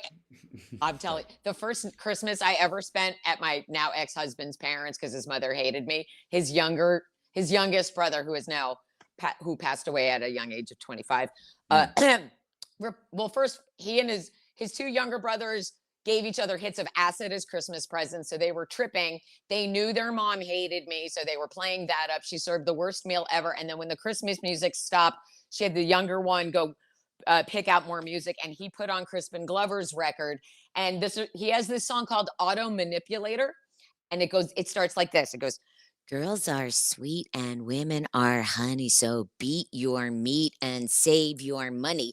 And then it goes, I'm an auto manipulator. I play with myself. I'm a masturbator. In front of the Christmas tree as they were taking their Christmas photos that I was the photographer for because she didn't want me in the pictures because she didn't think I was going to stick around. Anyway, odes to masturbation are great. Follow those guidelines, gentlemen. Absolutely. And ladies, get to know thine own self and Yeah. then be true. Absolutely. But see, here's the bigger issue. My bigger issue, aside from the fact that Mike Johnson is a repressed, election-denying Jesus freak who wants to turn the House floor into a chapel. The man claims to not have a bank account. Right. What? Yeah. Where does your $174,000 a year congressional salary go? Mike Johnson, where does it go? Where is it? Yeah, I Is don't it think in your the people. mattress? Is it I in don't the think the prayer people of his closet? district elected an LLC to be their I don't representative. think so. And he created, I believe, a Christian law firm that actually doesn't practice law or didn't really become a the thing. Lord's and law is not up for debate, young lady. where's his salary? What does he do? How does Congress, do they pay him It's a little, yeah. in loaves and fishes? I mean, what That's is he? right. I'm Please, serious, I though. hope Like, so. How do you pay your mortgage? Do you pay your taxes? Did he Well, not you think might be all onto of something this there. was going to come out? Well, That's here's the the other thing. thing. I don't think he expected to be speaker. I think he expected to hump along in the background for quite some time, and then this all happened. You can't not do it if it comes up. But he didn't think about. You might want to Yeah. wait and cover up a whole lot of your background bullshit like this before you let yourself become Well, speaker. he and his wife This have is this. what killed Jim Jordan. Right. So- He and his wife have this, like, it might be, honest to God, it might simply be that they believe that they're like a church, that they are tax-free because everything is so religious about what they're doing, that their no. conversions, yeah, it doesn't work that way. But that may be the direction that they were going before. They're like, oh, we actually just run a religious thing that's No. tax-free. And then, No. right. No, you don't. Exactly. Where's the IRS? Where are they? I'd like to know this. Well, that's I why have they're pay trying to my defund them, taxes. because they're worried that they're going to dig these folks up. That's the thing. Yes. That's exactly a little too why. late for that. It's too late. And It's one too of late. one of the- Your tax shelter yeah. does not. one of the things that protect Maven you. points out in this, the person who did the tweet about this, is that a U.S. congressman is allowing a third-party tech company to scan all of his electronic devices daily and then uploading reports to his son about what he's watching and not watching. I mean, who else is accessing that data? Which is exactly right. Like, hang out for a second. The Speaker of the House has an app on his phone that scans all of his devices. What? Yeah. So, anyways, fascinating. Not as little online side story. banking, though, I guess. I mean, Oh, no. I want to go back to that. Like, I still don't get it. How did you even run for Congress without any of that financial information available to the public? Right. How are you where you are? You are now very uncomfortably high in the line of succession to me. I don't like you being there. I would prefer Nancy Pelosi or Hakeem Jeffries in that position, please. Oh, yes. I prefer a dead potted plant in that position at the moment, because at least a dead potted plant can't be held accountable for not paying taxes or doing something to an adult black man. I don't know what to say anymore. I think the truth matters so much, and I don't know why. Why aren't we talking? Like, where's the MSM, and why aren't they blowing this up humongously? He doesn't have a bank honestly, account. I think it's there's a couple of things. One is Trump's trial is eating a lot of the, and rightly so, finally. Air. Eating a lot of more, it's consuming a lot of the air in the news cycle. But a lot of it, too, is about nobody's even sure if he's going to stick around past, he'll get this bill passed, this CR, or whatever he's going to try to do. He'll get that passed, and then they're going to fire him. So they think it's kind of not, a matter of, it won't matter. Clown show. And this is also not why people vote. And this is why people stop voting, because they see nothing getting done. And they're running around the clown car, it's just like nothing gets done. No. And well, that's part of the goal, though. The problem is you're reacting incredulously, as a lot of us would be, about this kind of shit, because you would assume that's the point, is we want things done. They don't. And so if you don't have any ideas and your entire point of your party is obstruction, then being a fuck up is a feature, not a bug. And the function of this is dysfunction. None of them have a problem with it. None of them have a problem with nothing happening. Even look at Tommy Tuberville. So normalized. Look at Tommy Tuberville and the mass of Republicans in the House who support what he's doing to the military, and try to, I guess, balance that with what the illusion of what Republicans have been telling everybody about national security and their party and the military and their support for the troops and all that kind of shit over the last years. This is nonsense. And then you have Elon suppressing every possible link to the truth. He doesn't even allow. He doesn't even have to do it anymore, because, and I was going to show you this. You can't see the headlines. It says Elon Musk debuts rebellious GROK AI bot to challenge ChatGPT. Okay, first of all, he launched this. It's all bullshit. Does that have any of that mean? Okay, GROK is the name of his AI that they're creating. That Tesla, space, whatever, his parent company is creating, that owns Twitter. The reality is, it ain't shit. They've made it in about 2 months. It's a total ripoff, like lame language model ripoff of ChatGPT, and it's going to use stuff on X. So guess what? It's going to be fucking racist. Let's be abundantly clear. He's creating an AI that will operate and effectively take over a lot of the roles about, like, bouncing people and rejecting ideas and that kind of shit. All the stuff he says the FBI did and he aided the people behind the scenes. His AI is going to do that, and it's going to be as disgusting as it possibly. And he's like saying it will answer things with a bit of wit. What the fuck does he know about wit? He's the least funniest person alive. Yes, he's a humorless asshole. And they still had him host Saturday Night Live that time. What? Well, to show everybody how unfunny he was. Griffin for a few minutes. Okay. Right. Somebody who can't pick up on social cues should not run a social media site. I'll just keep saying that. Right. Well, XAI is his company, and they released this GROK, which I'm going is to show you Duke. I'm sorry, I'm going to sit on the floor. There he is. Hi, Duke. Just keep talking to Duke. Let's just keep talking to Duke. Look at that. Sometimes I keep forget talking. that you're tiny, and I think your cats are the size of, like, Siegfried and Roy's. I'm only 5 feet tall. They are 16 pounds each, though. I'm going to put this back on my. You just keep talking. Ignore me. Okay. So this is now there was if you'll recall, a little while ago, Musk signed this letter with some other people saying there should be a pause in AI. We need to stop this. We need to put the brakes on because things are getting too out of hand. There's going to be crazy self-thinking. I haven't figured out how to make money from it yet. That's exactly right. So he hadn't had a chance to get his off the ground, so he wanted everybody else to be hamstrung for a couple of months so he could fucking catch up. And instead, he goes, I signed that letter knowing it was futile. I just wanted to be on the record as recommending a pause. Bullshit. He was behind. He knew there's huge money to be made in this, and he was trying to slow everybody else down so he could fucking catch up, and he failed.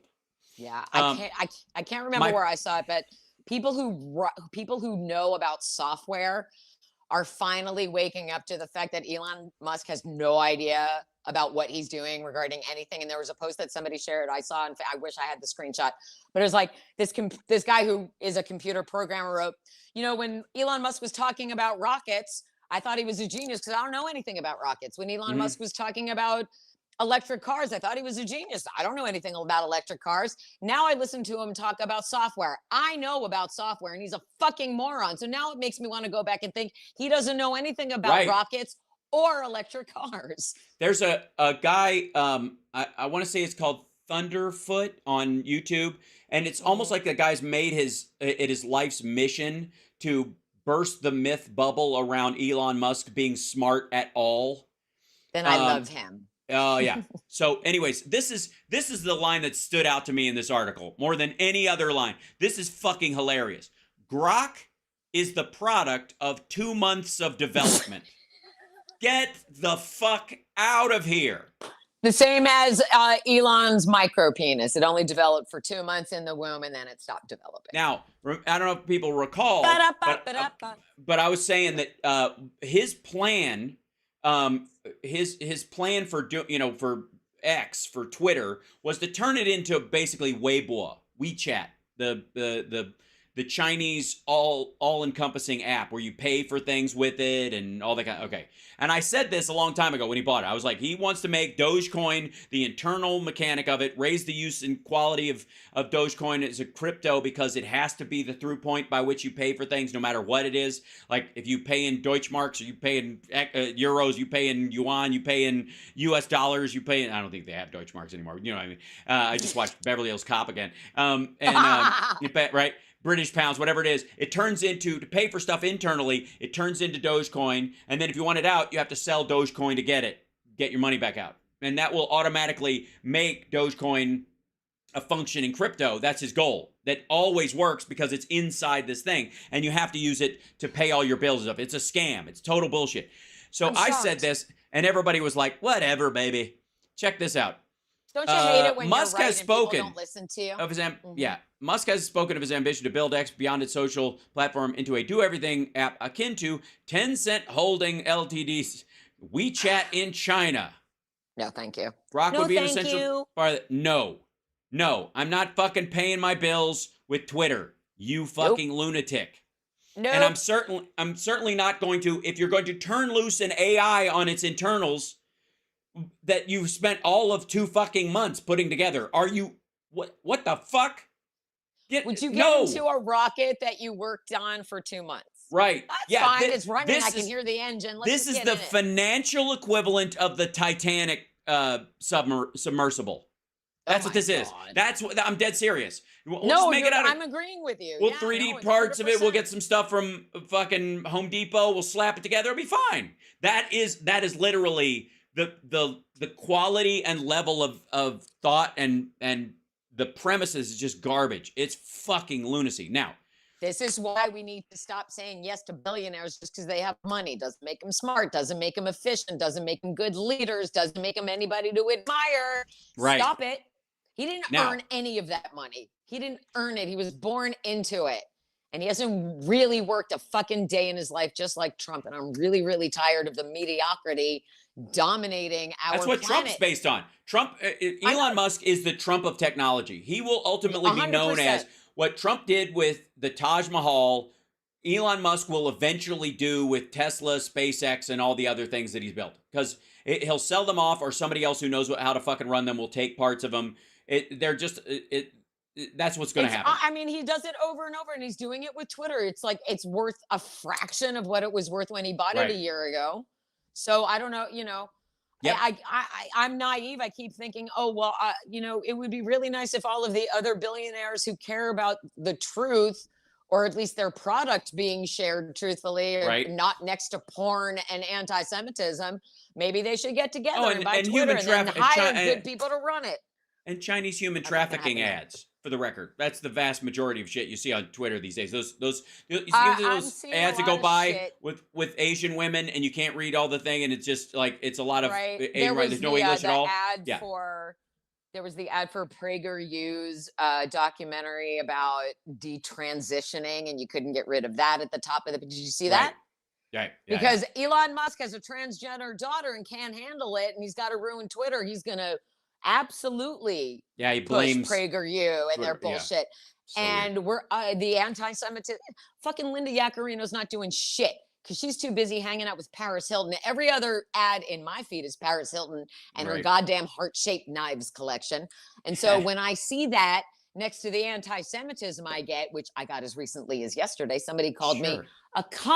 called me common Jew. Now I would say I'm an I think that's uncommon unfair. I Jew. agree. I I'm agree. totally uncommon. I there, think you're a Tiny. next level Jew. I'm not Fuck ashamed yeah, to I say am. it. Right. And you shouldn't mess with me. But here's the thing: is You're that Jew when plus. I reported That's what I'm that, gonna say. I'm Jew Right. premium. You should Yeah. pay extra for me. Yes. Yes, and then you should get like a gold check mark with a little bit, like That's a right. high next to your name instead of a Well, check mark. Look at that. But I every time I get the anti-Semitism at me, I always screenshot it and tweet it to Linda because she doesn't care. And then when she promotes a brand, I'll tweet that to them and say, "Well, Linda doesn't care about the anti-Semitism, do you?" And of course, they never respond. So I just keep doing that. Because Yeah. she doesn't do anything except hang out No. with Paris Hilton. She tweeted about this grok bullshit, and I was like, good, another thing around here that doesn't do its job because you don't care about the anti-Semitism. It's just nobody responds. And by the way, if you try Grok to is- even I email got news for you. Twitter, they send Remember back those- the poop yeah. emoji. So Right. No, fuck 'em. anybody like remember what happened? There was a period where Google was trying out AI and they were having AI talk to AI and they let people just kind of have input, and it took people about all of 30 minutes to turn it into a racist because they just flooded it with stuff, and it just responds with what it's just autofill essentially at that level. Sure. And it didn't really think about, like, it didn't have the ability to go, these are things you probably don't want to say. Any of that stuff. None of that code had been written yet. That's where they are with this grok nonsense. And that's exactly what it's going to be. It's going to be the level of bigotry and grotesqueness that's going to come from this grok thing the second they turn it on. And it's the reason they're only allowing it to be used by the premium plus people. And people are going to be copying and pasting. They're going to sign up for Premium Plus just so they can use this thing and then paste. Oh, look, this is what it said when I asked it about the Holocaust, right? Trust me, that's where it's going. Yeah, That's fucking great. awful. I'm so But in excited the meantime, for this next phase. one of in the never-ending cascade of areas where I'm fucking right. One of the things that people are, they're talking about, the polling, by the way, stuff that came out about Biden and all that stuff is nonsense. Let it slide. Biden and his team are fine, and Trump has been buying good polls and feeding them across these things to try and as a part of the legal strategy. So don't buy it for a that fucking doesn't second. really work when we keep posting those amazing job numbers. Right. Yeah, it's silly. But in this part, okay, so you know how you talk about like when Musk was talking about rockets, I don't know about rockets or I don't know about electric cars, but I know software. Okay. This is one of those areas where in my understanding of economics and stuff, this is where it gets really fucking complicated. Biggest cross-asset rally this year takes Wall Street by storm. Traders were piling into short stocks, bonds bet before rally. Stocks, bonds, and credit notched concerted gains this week. Okay, so this is like stuff you'd read on the Wall Street Journal and the newspaper in the 80s and go, what the fuck is that? Okay, let me tell you how this is working. Donald Trump and his ilk and Maria Bartiromo and all these fuckheads at Fox Business have all been shit-talking Biden's economy for so long that investors started believing it. Big industrial, legacy investors and big groups. And so they shorted the market across a bunch of things. They said these stocks are going to eat shit, and they're going to eat shit in October, end of October, beginning of November, like that. And they're like, fuck this, I'm in the money. And keep in mind, my biggest problem with this is that they all keep making equations that prove how much money they're going to make, and they have a giant X in it, and the X is fucking COVID, and they're just pretending it didn't happen. They're not solving for X at all. They're just pretending. So They just like, I don't know. This is just like every other rally and dump and whatever. No, it isn't, because the entire world shut down. You're a fucking idiot. Nothing's normal. So all these people shorted the shit out of these things, and none of it came to be. All the stocks are doing fine. Stocks went up that at the exact same time. Yeah, here you go. This is my favorite line of it. A shock cross-asset rally just dealt Wall Street a lesson in the dangers of market timing. So everybody was thinking, math is real. Yeah. Among other catalysts, Treasury borrowing plan, by the way, a palatable Treasury borrowing plan, which is something you will not hear anything about, which is the Treasury has found a way to leverage the higher interest rates that we pay in this country against foreign currencies at a lower rate, so that the Fed is not paying the higher interest rate that is happening to the US dollar right now in our market. They can do all kinds of shuffling around. And when you're dealing in trillions of dollars, that's massive amounts of fucking money. And they can do it in a matter of days. And so everybody was like, oh shit, they can do that. Oh, that's smart. Oh, fuck. And because they were betting against it not happening. And a weak jobs report that fed dovish appetites among investors, which is this idea that, and it wasn't weak. We added 150 fucking thousand jobs, and we're running out of jobs for fucking people to do. That's the thing. Well, I still need one. So right. If someone would like to help out with that, that'd be great. Yeah. Look at this. Let's see. Okay. The consensus had moved to a soft landing, rate pause, Goldilocks, said Lugan. There are signs of short covering everywhere. So these guys betting the recent events will prove anything greater than a relief rally, maybe foolhardy endeavor among long-term conviction towards stocks and bonds hard to find, while the corporate profit trajectory looks shaky. This is okay. Everything rally sweeps across the assets. Look at this spike right here. Look at that thing. The last one was not very mathy, but I understand when things are bad like that. See this? Acknowledge see this thing? The thing before it. See this thing after it? Those don't really. Those have been happening a bunch. And the reason those are happening a bunch is fucking COVID, because no one knows what the economy is going to look like. We have no fucking idea. These people are lunatics. They all want to act like COVID never fucking happened. And they're trying to short shit based on the idea that, like, hey, last time we saw a rally like this is what happened afterwards. Well, the last time it happened, it led to 2008, you fucking twerp. And secondly, we didn't have a fucking giant pandemic that shut the entire Earth's economy down.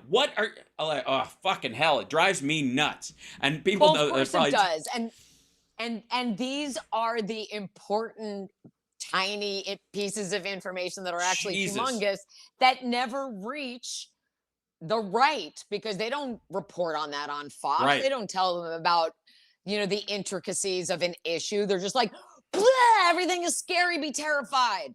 And that's right. It's Biden's fault. It's Biden's fault. Yeah. That's not, no, it's not. Obviously, actually. I'm not one of those people. But I mean, it's just, they're not, but see, that the problem is the people who need to hear what you just said the most will never. Right. Because the MSM won't reach them, or they're where they get their information from is very narrow and biased. Right. And so the good news never reaches them. And that's why, they think Joe Biden loaning his own brother money is wrong. Right. Well, because they don't know. They don't get it. And they're not apt to. Here's where they are, though, because the Republicans are, for whatever the fuck they want to wander about, Trump being a man of the people and blah, blah, blah. The reality is they are the business class party, and it is the side of the bread that their butter is on, and they fucking know it. And if they wreck the economy, that is the end.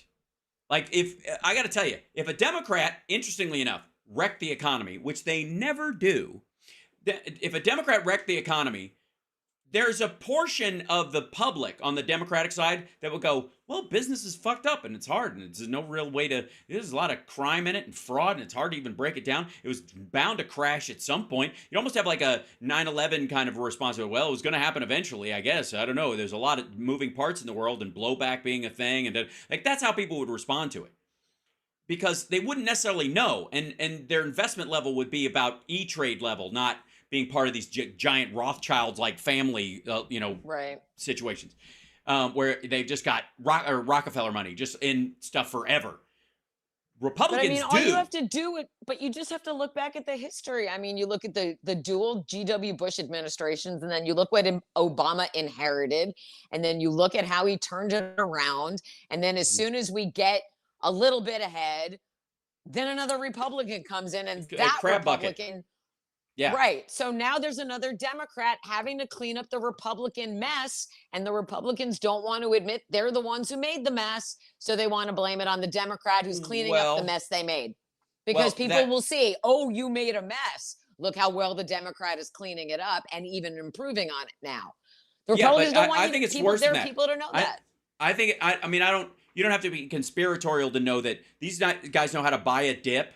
And if you can set up the dip and know when it's coming, that's when you make your most money. That's why these people hate Biden and they hate Jerome Powell and they hate Janet Yellen, is because they're not triggering these obvious bullshit. They're not allowing the crash to happen because it affects too many people. They're trying to make the economy work for everybody. And so they're trying this soft landing thing, and after post-COVID, trying to bring the country back to a soft landing. The same way, by the way, that Obama and Biden were able to do post-2008 compared to what was possible. And they hate them for it because what these assholes do is sit back with piles of cash or borrowed cash from somebody fucking else that they're going to toss them to, that person's trying to launder, and they wait for everything to go down, buy stuff up at fire sale prices, and then watch it go back to normal, because normal people get up every fucking day and try to make something out of their lives. And so they salvage their companies, and they respond to, the market crash and shit like that by doubling down. They stay late at work.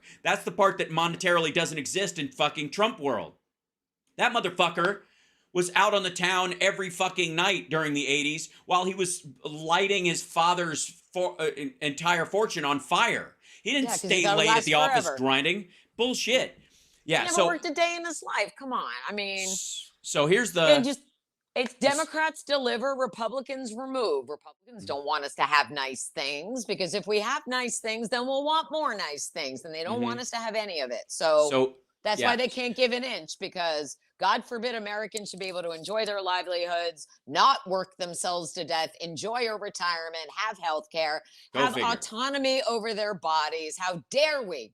Yeah. How dare we? And then how dare we want to have independence from you telling us what to think? Right. It's only what the country was founded on. It's fine.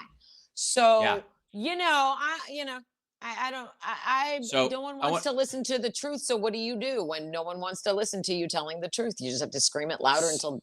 No, you just say it. You say it in an increasingly charming way, in a way they can't argue with, that is full of annoying facts. And eventually, they don't like that either. I know. They don't have to like it. I don't want them to like it. I know. You know what I want them to like? You know what I want them to like? I want them to like your book. By the way, Tara has a book, if you don't know, The Sound of Settling. And it's right here. You can buy it on Amazon, or you can buy a physical copy of it. And it's called A Rock and Roll Love Story. That's the subtitle. And it's a rock and roll love story. It's getting a lot. It's got a lot of great reviews, and you should buy it. It does. And I have sold, as of today, or right before we went on, 292 copies. Look at this. There has to be more than 8 people watching this. If 8 more people buy my book, I set myself a goal of 300 books sold by the end of November, and it's November 6th. So I'm very, very close to achieving the goal ahead of time. And I want to make everybody who's reading this says, I want to see the streaming series. I want to see that. I can't put it down. All of those great things that people who buy properties and turn them into entertainment love to hear. So it's about really getting the word of mouth going. Even with my blue check mark, I think I'm being suppressed on Twitter. And so everybody who can either buy a copy of this, either on the Kindle or the paperback, or kick a couple of bucks into the Venmo, if you can see me, if you can help out, because we're so close. We're so close to greatness. See, I got to say, you have to pay for the blue check mark these days, unless you have a legacy one. I had a generous sponsor who said, hey, let's help you get more visibility now. Well, because you have this book and I want you to make money. Right. I agree with that. But I'm curious as when the class action lawsuit comes against Twitter about the people who paid for the extra, the boost you get from having a blue check mark, and didn't get it because he personally tamped down their shit. Right? That's I feel like that's coming. That class action suit, please. I will absolutely join that class action suit. It's frustrating. He paid Linda $6 million and more millions in bonuses to do fuck all. He could pay me a fraction of that, and I would make Twitter a delightful place to be again. It's fine. It's fine. I only have like you, Hal, I only have a whole bunch of great ideas that I know are profitable if only the right person would be like, get me that girl. I want to make her a star. Right. So, you know, we're still out here, and you know, there are people on Twitter who are still invested in the truth. There are still good people like yourself, like our friend Bob, like our friend Stephanie, like everybody who participates in Sparks World. But you know, Molly, Molly Jong Fast, yes, Molly Jong Fast and Mark Hamill and Stephen King and you know, really prominent people who are there for the right reasons. Patton Oswalt is still there.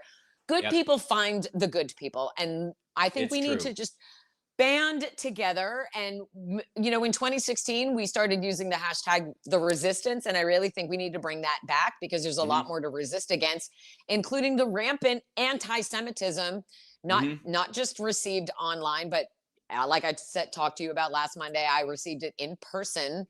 And that story is still, I mean, it's still in my body. Still don't like the way that felt. I still think about it. I you know, and I want more people to be aware of it and help us fight against it.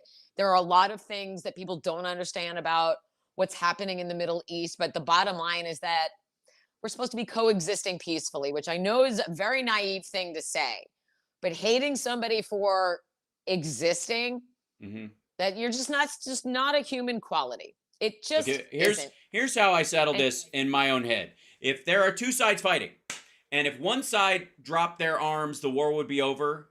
And if the other side dropped their arms, they would be murdered. Right. That's the side that I'm supporting. Right.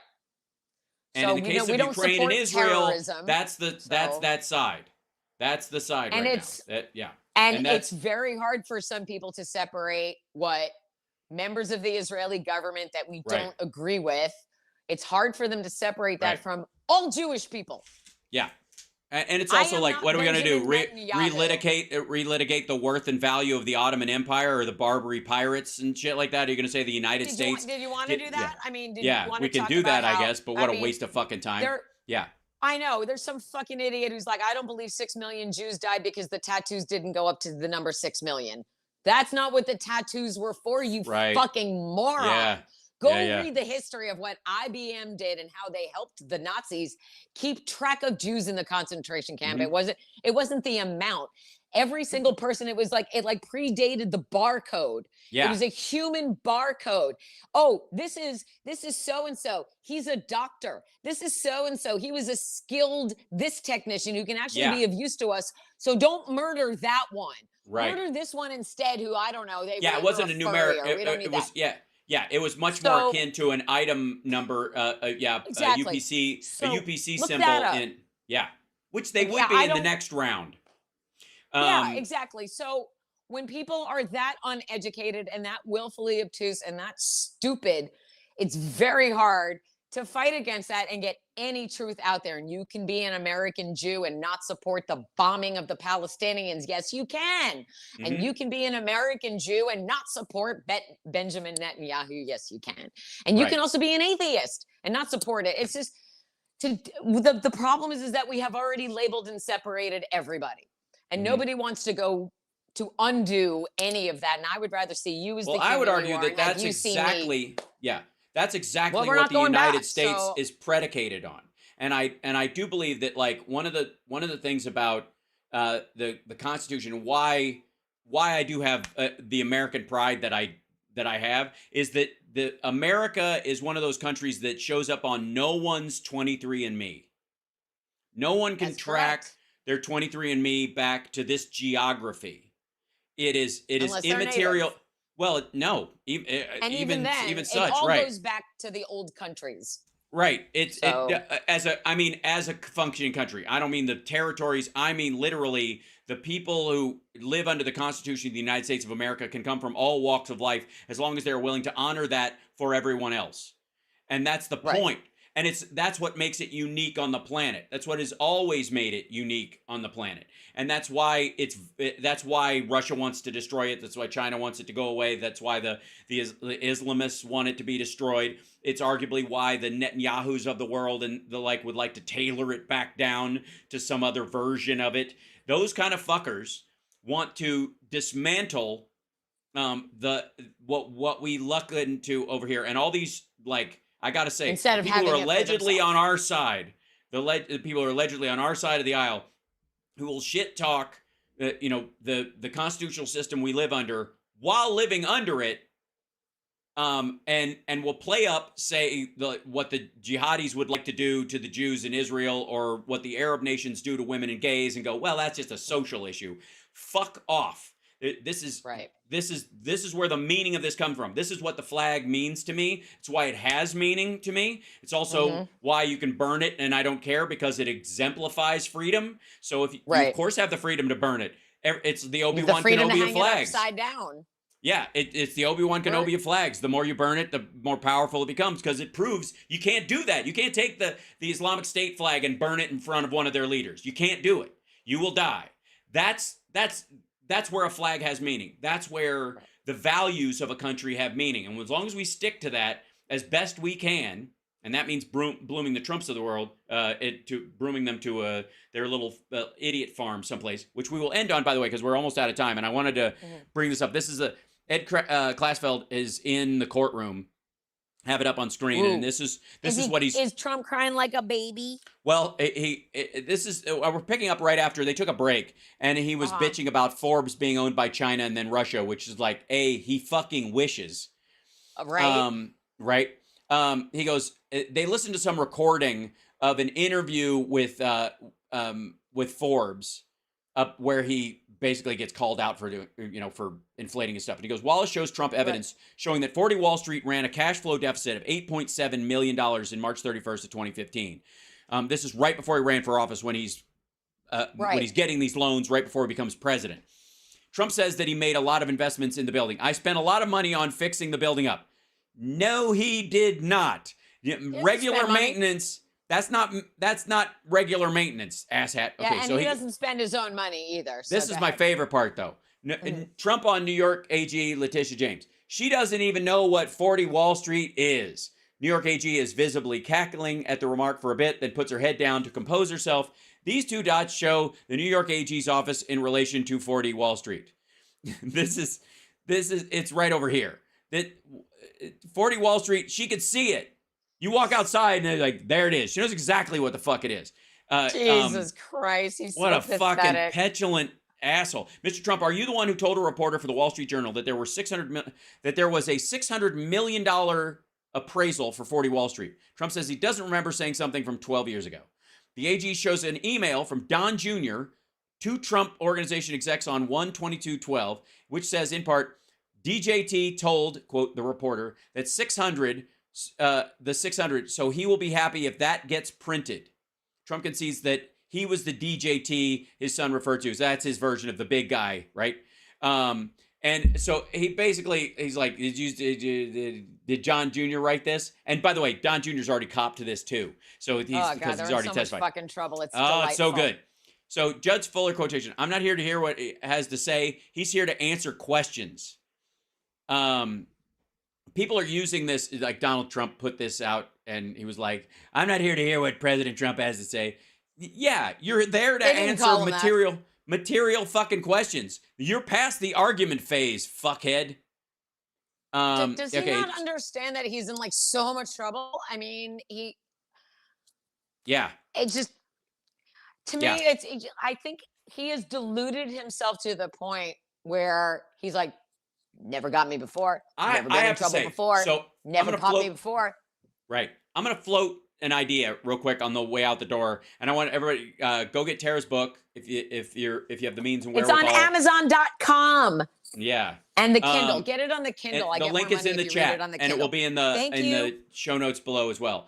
Thank you. I love you. So one of these things, okay, this outspoken in here says, in 2003, Donald Trump attempted to sell 40 Wall Street for $300 million, but received no offers. He now claims it's worth 400, which, here's the thing. I happen to believe that this fuckhead cannot get out from under these buildings. No, of course That he these can. buildings are, he cannot take what he has told other banks they're worth. No one will buy them for that. No one. So his only hope in some ways is if the judge finds him guilty of fraud and says, you have to liquidate these properties. So if he sells them for $122 million, that's not my fault. The judge made me sell it in a fucking hurry. I had to give it fire sale price. Right. And And so that's it another was thing always that's not worth his fault. more. If I was if I was allowed to do what I could have done with it, it'd be worth millions upon millions and blah, blah, blah. But I had to sell it because the judge made me. That's my theory, that in some ways they are looking at this. It's another version of bankruptcy liquidation. It's one of the reasons why he left New York and went to Florida early, because he knew he was going to lose his business there. He knew he was going to lose his license. Right. And so he was going to reset it up in Florida under the protection, ironically, of Ron DeSantis. And that's not fucking happening anymore. Right. So look for Trump International to be formed as a company in the Cayman Islands or in Cyprus or, or in Ireland, where some people do, where they do these tax havens, right? There's, and then he can bloviate and say whatever the fuck he wants because his cult will still repeat it. Well, it's worth $500 million. It's worth $1,700 million. It's worth $40,000 billion. But I only sold it for $50 million because the judge made me. Gives a shit. Again, that goes back to the thing I said at the top of the show, which who gives a shit what he says. Everything he says is a lie. If he's still alive, he's lying. If he's still breathing, everything that comes out of his puckered orange anus face is a lie, because nobody is allowed to tell the truth about him. Right. Especially not him. So, he has to control the narrative. He will desperately try to control the narrative with his last Big Mac scented breath. With the last thing he will ever say. It's Fish Delight. He doesn't eat Big Macs. He eats Fish Delights. All right, well, whatever, as his dentures are falling and his hair has the giant stripe in the back and he's on the toilet dying like Elvis, his last words will be, the election was stolen, or it was a witch hunt. I mean, to his last miserable fetid breath, he will deny any accountability. That is the story of his life. So, and when he is spoken of after he is gone from this earth, it will not be in warm tones. No. He will not be remembered well. The people who loved him most will be happy to be shed of him. Nobody loves him. Nobody loves him, because if anybody loved him, they wouldn't allow him to walk around in public looking the way he does. Seriously. So real quick, this is earlier this morning. He's talking about my favorite part is every time there's a fight between the attorneys and the judge, or there's some back and forth, Trump under his breath keeps going, "It's a very unfair trial, very unfair trial." It's like he's fucking Rain Man. It's a witch hunt. Definitely a witch hunt. Definitely a witch hunt. Definitely unfair. Definitely unfair. Fart. Wapner. Joe Biden can't very ride unfair. A bike. Very Joe unfair. Biden can't ride a bike. Okay. He goes, question turns to 40 Wall Street's valuation at $550 million. Dude, motherfucker couldn't sell it for $3 million, then later said it was $4 million. Now in the 2014, 2 years after he couldn't sell it for $3 million and it became $4 million, it's now $550 million. He goes, before that exchange. Do I hear 6? Yeah. Do I hear 6? 50, Trump 6, 55, gave a 55, speech about Trump gave a speech about the statute of limitations and possibly converting it into condominiums. And then he said, I got a lollipop in the lease. It's a legal term, believe it or not, which is like, I guess it's an inversion of interest versus principal, and other people dump in whatever. And he goes, did you accept the valuation? I accepted it. Other people did it, but I didn't say make it higher or make it lower, which is a lie on the stand. That's perjury. That they know materially. That's false. Wallace says, I think we'll take our break now, adding that he'd appreciate Mr. Kais to talk with his client. 15-minute recess. At one point earlier, Engeron threatened to excuse the witness if he didn't respond to the questions They come back. He goes, Wallace asked Trump about the valuations of a New York penthouse in 2014, which inaccurately tripled its size. Trump concedes while disclaiming responsibility. The number was too high. They lowered it after that. They. He means now, who? motherfucker, now. People are And who is now. this mysterious they? He's Right. the they. He's the one that arbitrarily throws out a number. Yes. And let us not forget, this is the person who lied about his height and weight on his booking form as he's being arrested. So Right. if he's going to lie about what is literally in front of you, he's absolutely going to lie about stuff that you can't see, because why not? Why not? He could tell you, all of the like, this person said this. Well, many people said, people come up to me and they're in tears saying how much they love me. Bullshit. We don't have any evidence of that. Right. We only have what he says. So again, end on with, ignore what he says. Watch what happens to him. Watch what happens, because this outside the courtroom and in this are the same. Understood? So when he's outside, he's just tricking you all off. Just remember, like, I don't understand. I've never seen so many people who enjoy being lied to so much in my life. Please lie to us more. Please lie to us more, because the truth is too hard. The truth is just too hard, Daddy Trump. I can't admit I did wrong by. This is why when we get trolled on Twitter and someone's like, Joe Biden sniffed his granddaughter's hair, and we're like, why is Donald Trump and his family, why are they testifying against each other in court? And then they're like, Hillary, because they don't have anything. Right. They have nothing to exonerate him. They have no good facts. They can't say, here, he did this good thing. This thing. They don't have that. So that's why, again, we should really not be giving any of their words any energy, any oxygen, and instead say, well, he's in court. Why is he in court? Explain to me why he's in court. And then they can't answer you. So let's just keep getting the truth out there. And that's what we do. So if there's anybody out there who pays people to write about the truth in politics, I'm right here. Literally right here, ready to write for you. Well, and on that note, thank you so much, Tara Dublin, for being with us on HAL Sparks Mornings Mega Worldwide. Check out her book, The Sound of Settling. Purchase it. Put it on. Get back to reading, folks. Use it as a break. Please do. Give yourself a break from your doom scrolling and follow. By the way, there's a lot of sexy sex in it too. Oh, as soon as I told people on Twitter there was sex in it, I sold like 4 books in an hour. See now I got to show you this real quick. So there were two. Okay. I gotta say real quick on our way out the door. I love me some Raw Story and how they try to make everything social justice-y, even when it kind of isn't. Bless their hearts. Like, calm the fuck down, people. We get it. Yes, racism is bad. Sexism isn't bad. We're working on it. All that's bad. Check this shit out. Okay, this is funny. So this is all I'm gonna say is, well, just read the title. Okay, here's the title of this article. This is part of a study. Women's sexual unrestrictedness, and that's just the least sexy word in the world, tied to economic empowerment and reduced parenting demands. So what you're saying to me is single women without kids tend to do more fucking than women who are married and with kids or in monogamous situations in terms of their sexual unrestrictedness, that they're a little more off the chain. I got news for you. That's true of men too. The fuck are you talking about? What? I mean that the fact that that's an article. How dare a woman enjoy her freedom and sexuality? And also, dare she? Even this, when women face lower physiological parenting costs or have greater economic access, meaning they have a nanny or whatever, they tend to exhibit more sexual unrestrictedness, according to new cross-cultural research published in Evolutionary Psychological Science. First of all, humans with free time and extra money tend to fill it with things they like.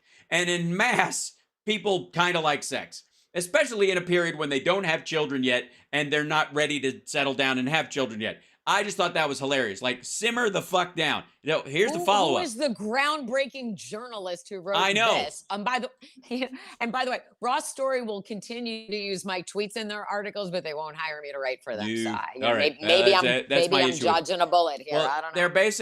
They're basically an overlay of the Nordot app, because they basically just take Nordot stories and just put another face on them. But this was the other. How banks' racist loan policies shaped bird populations. Hold on one second. I got to shrink this down. Shaped bird populations in Los Angeles. What? Right.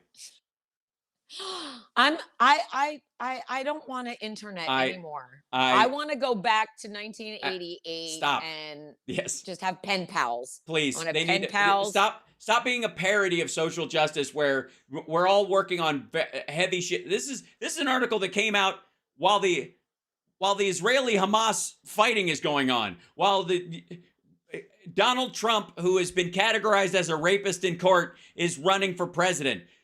What the fuck? But the birds. fuck? Oh. Hey, listen, John Oliver spent an extraordinarily long amount of time last night on his wonderful show trying to save a bird in New Zealand. So sometimes you just need to go off on from the beaten path for a little bit and be like, I'm going to look at birds because birds are prettier to look at than politics. I don't know. But what I do know is that everybody who is still with us, all that matters is getting the truth out into the world. Please share the truth about what Democrats are doing. There are people who are going to vote tomorrow for things in states where things are are really at stake. So if you live in any of the states who are having voting tomorrow, please go vote. Please go vote. And if you don't vote, you can't bitch. Please don't squander. Please don't squander your vote. And please don't squander your civic duty. And please don't turn it into more of a joke than it already has been turned into, because 15 years after we elected Barack Obama, I don't recognize anything of our political landscape. And I would really like to, let's turn it around. We got to turn it around. I agree. Thanks so much, Okay, Tara Dublin, everybody. Tara Dublin rocks. Go get the good book, and we'll see you next time. Bye. Thank you See so you next much. week. Bye. Bye. Thanks so much. There she goes. Ladies and gentlemen, Tara Dublin. Yeah! Tara Dublin. All right. Tara Dublin. Woo! She'll be with us next Monday, hopefully, if all works out. Tomorrow, I don't have a regular show because I've got the Jam. We're celebrating Women Who Rock with me singing girl songs. And I'm doing a Pat Benatar song, and I'm doing Alone by Heart, which means I've got to do a lot of vocal push-ups today. Scare my cats by singing really loud in the basement. And I'm still working on, I'm still awaiting a response from Dan Ball's booker. I gave him the email address. Nothing so far. I mean, maybe they went to my junk folder. I'll check again. But sheesh. Also, my girl show, Ladylike Show, is now on in Vegas Thursday, Friday, Saturday. So if you're ever making your way to Vegas and in the near future and you want a show to see, you must see that one. I insist. I don't make demands often, but I'm making it in this case. You will. You must. You have to. And it's great. And it's fantastic. And the dancing is the best in the city. Hands down in any show. There, I said it. So that said, I'll see you guys later on this afternoon. Take care of yourselves and take care of somebody else. I gotta go watch Trump come out of court.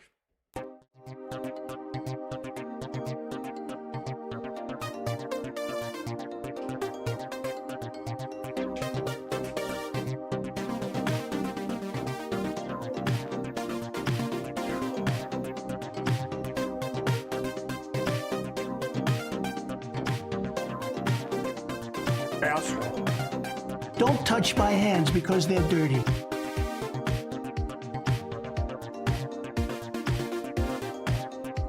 Lumpy pillows, kiss my ass. I agree. I'm a dope. Oh, yeah, that's... De-engineering. Free health care for illegal... look. Action replays in magnified fortune. I've been involved in the two greatest scams in American history. We're going to be appointing very pro-crime judges. Dumps. They call them dumps. Big, massive dumps. I had to beat off. Christopher Columbus. Christopher. Michigan gave us Motang. Gave us Motown, gave us the Mustang. Cash. Green, I mean green cash. Even outside, it's packed. You don't want anything that's good. I like fighting number 2.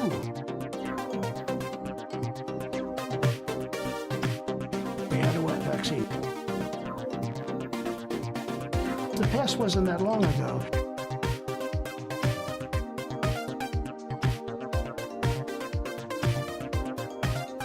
We're going to be a country no more. I actually think it will not. It will be a country no more. Who wants people coming in from foreign countries? We have to slab it.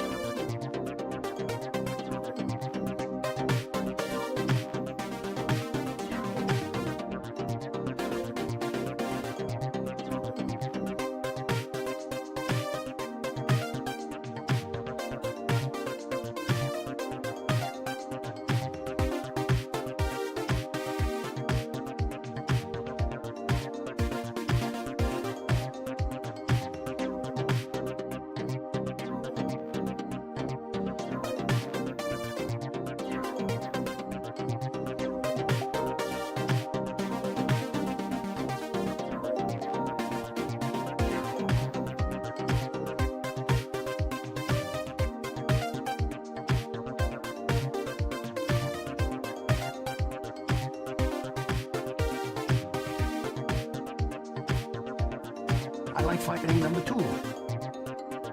We have to slab it. I think people saw that loud and clear. When they gaze upon Yosemites, the Burmese executives.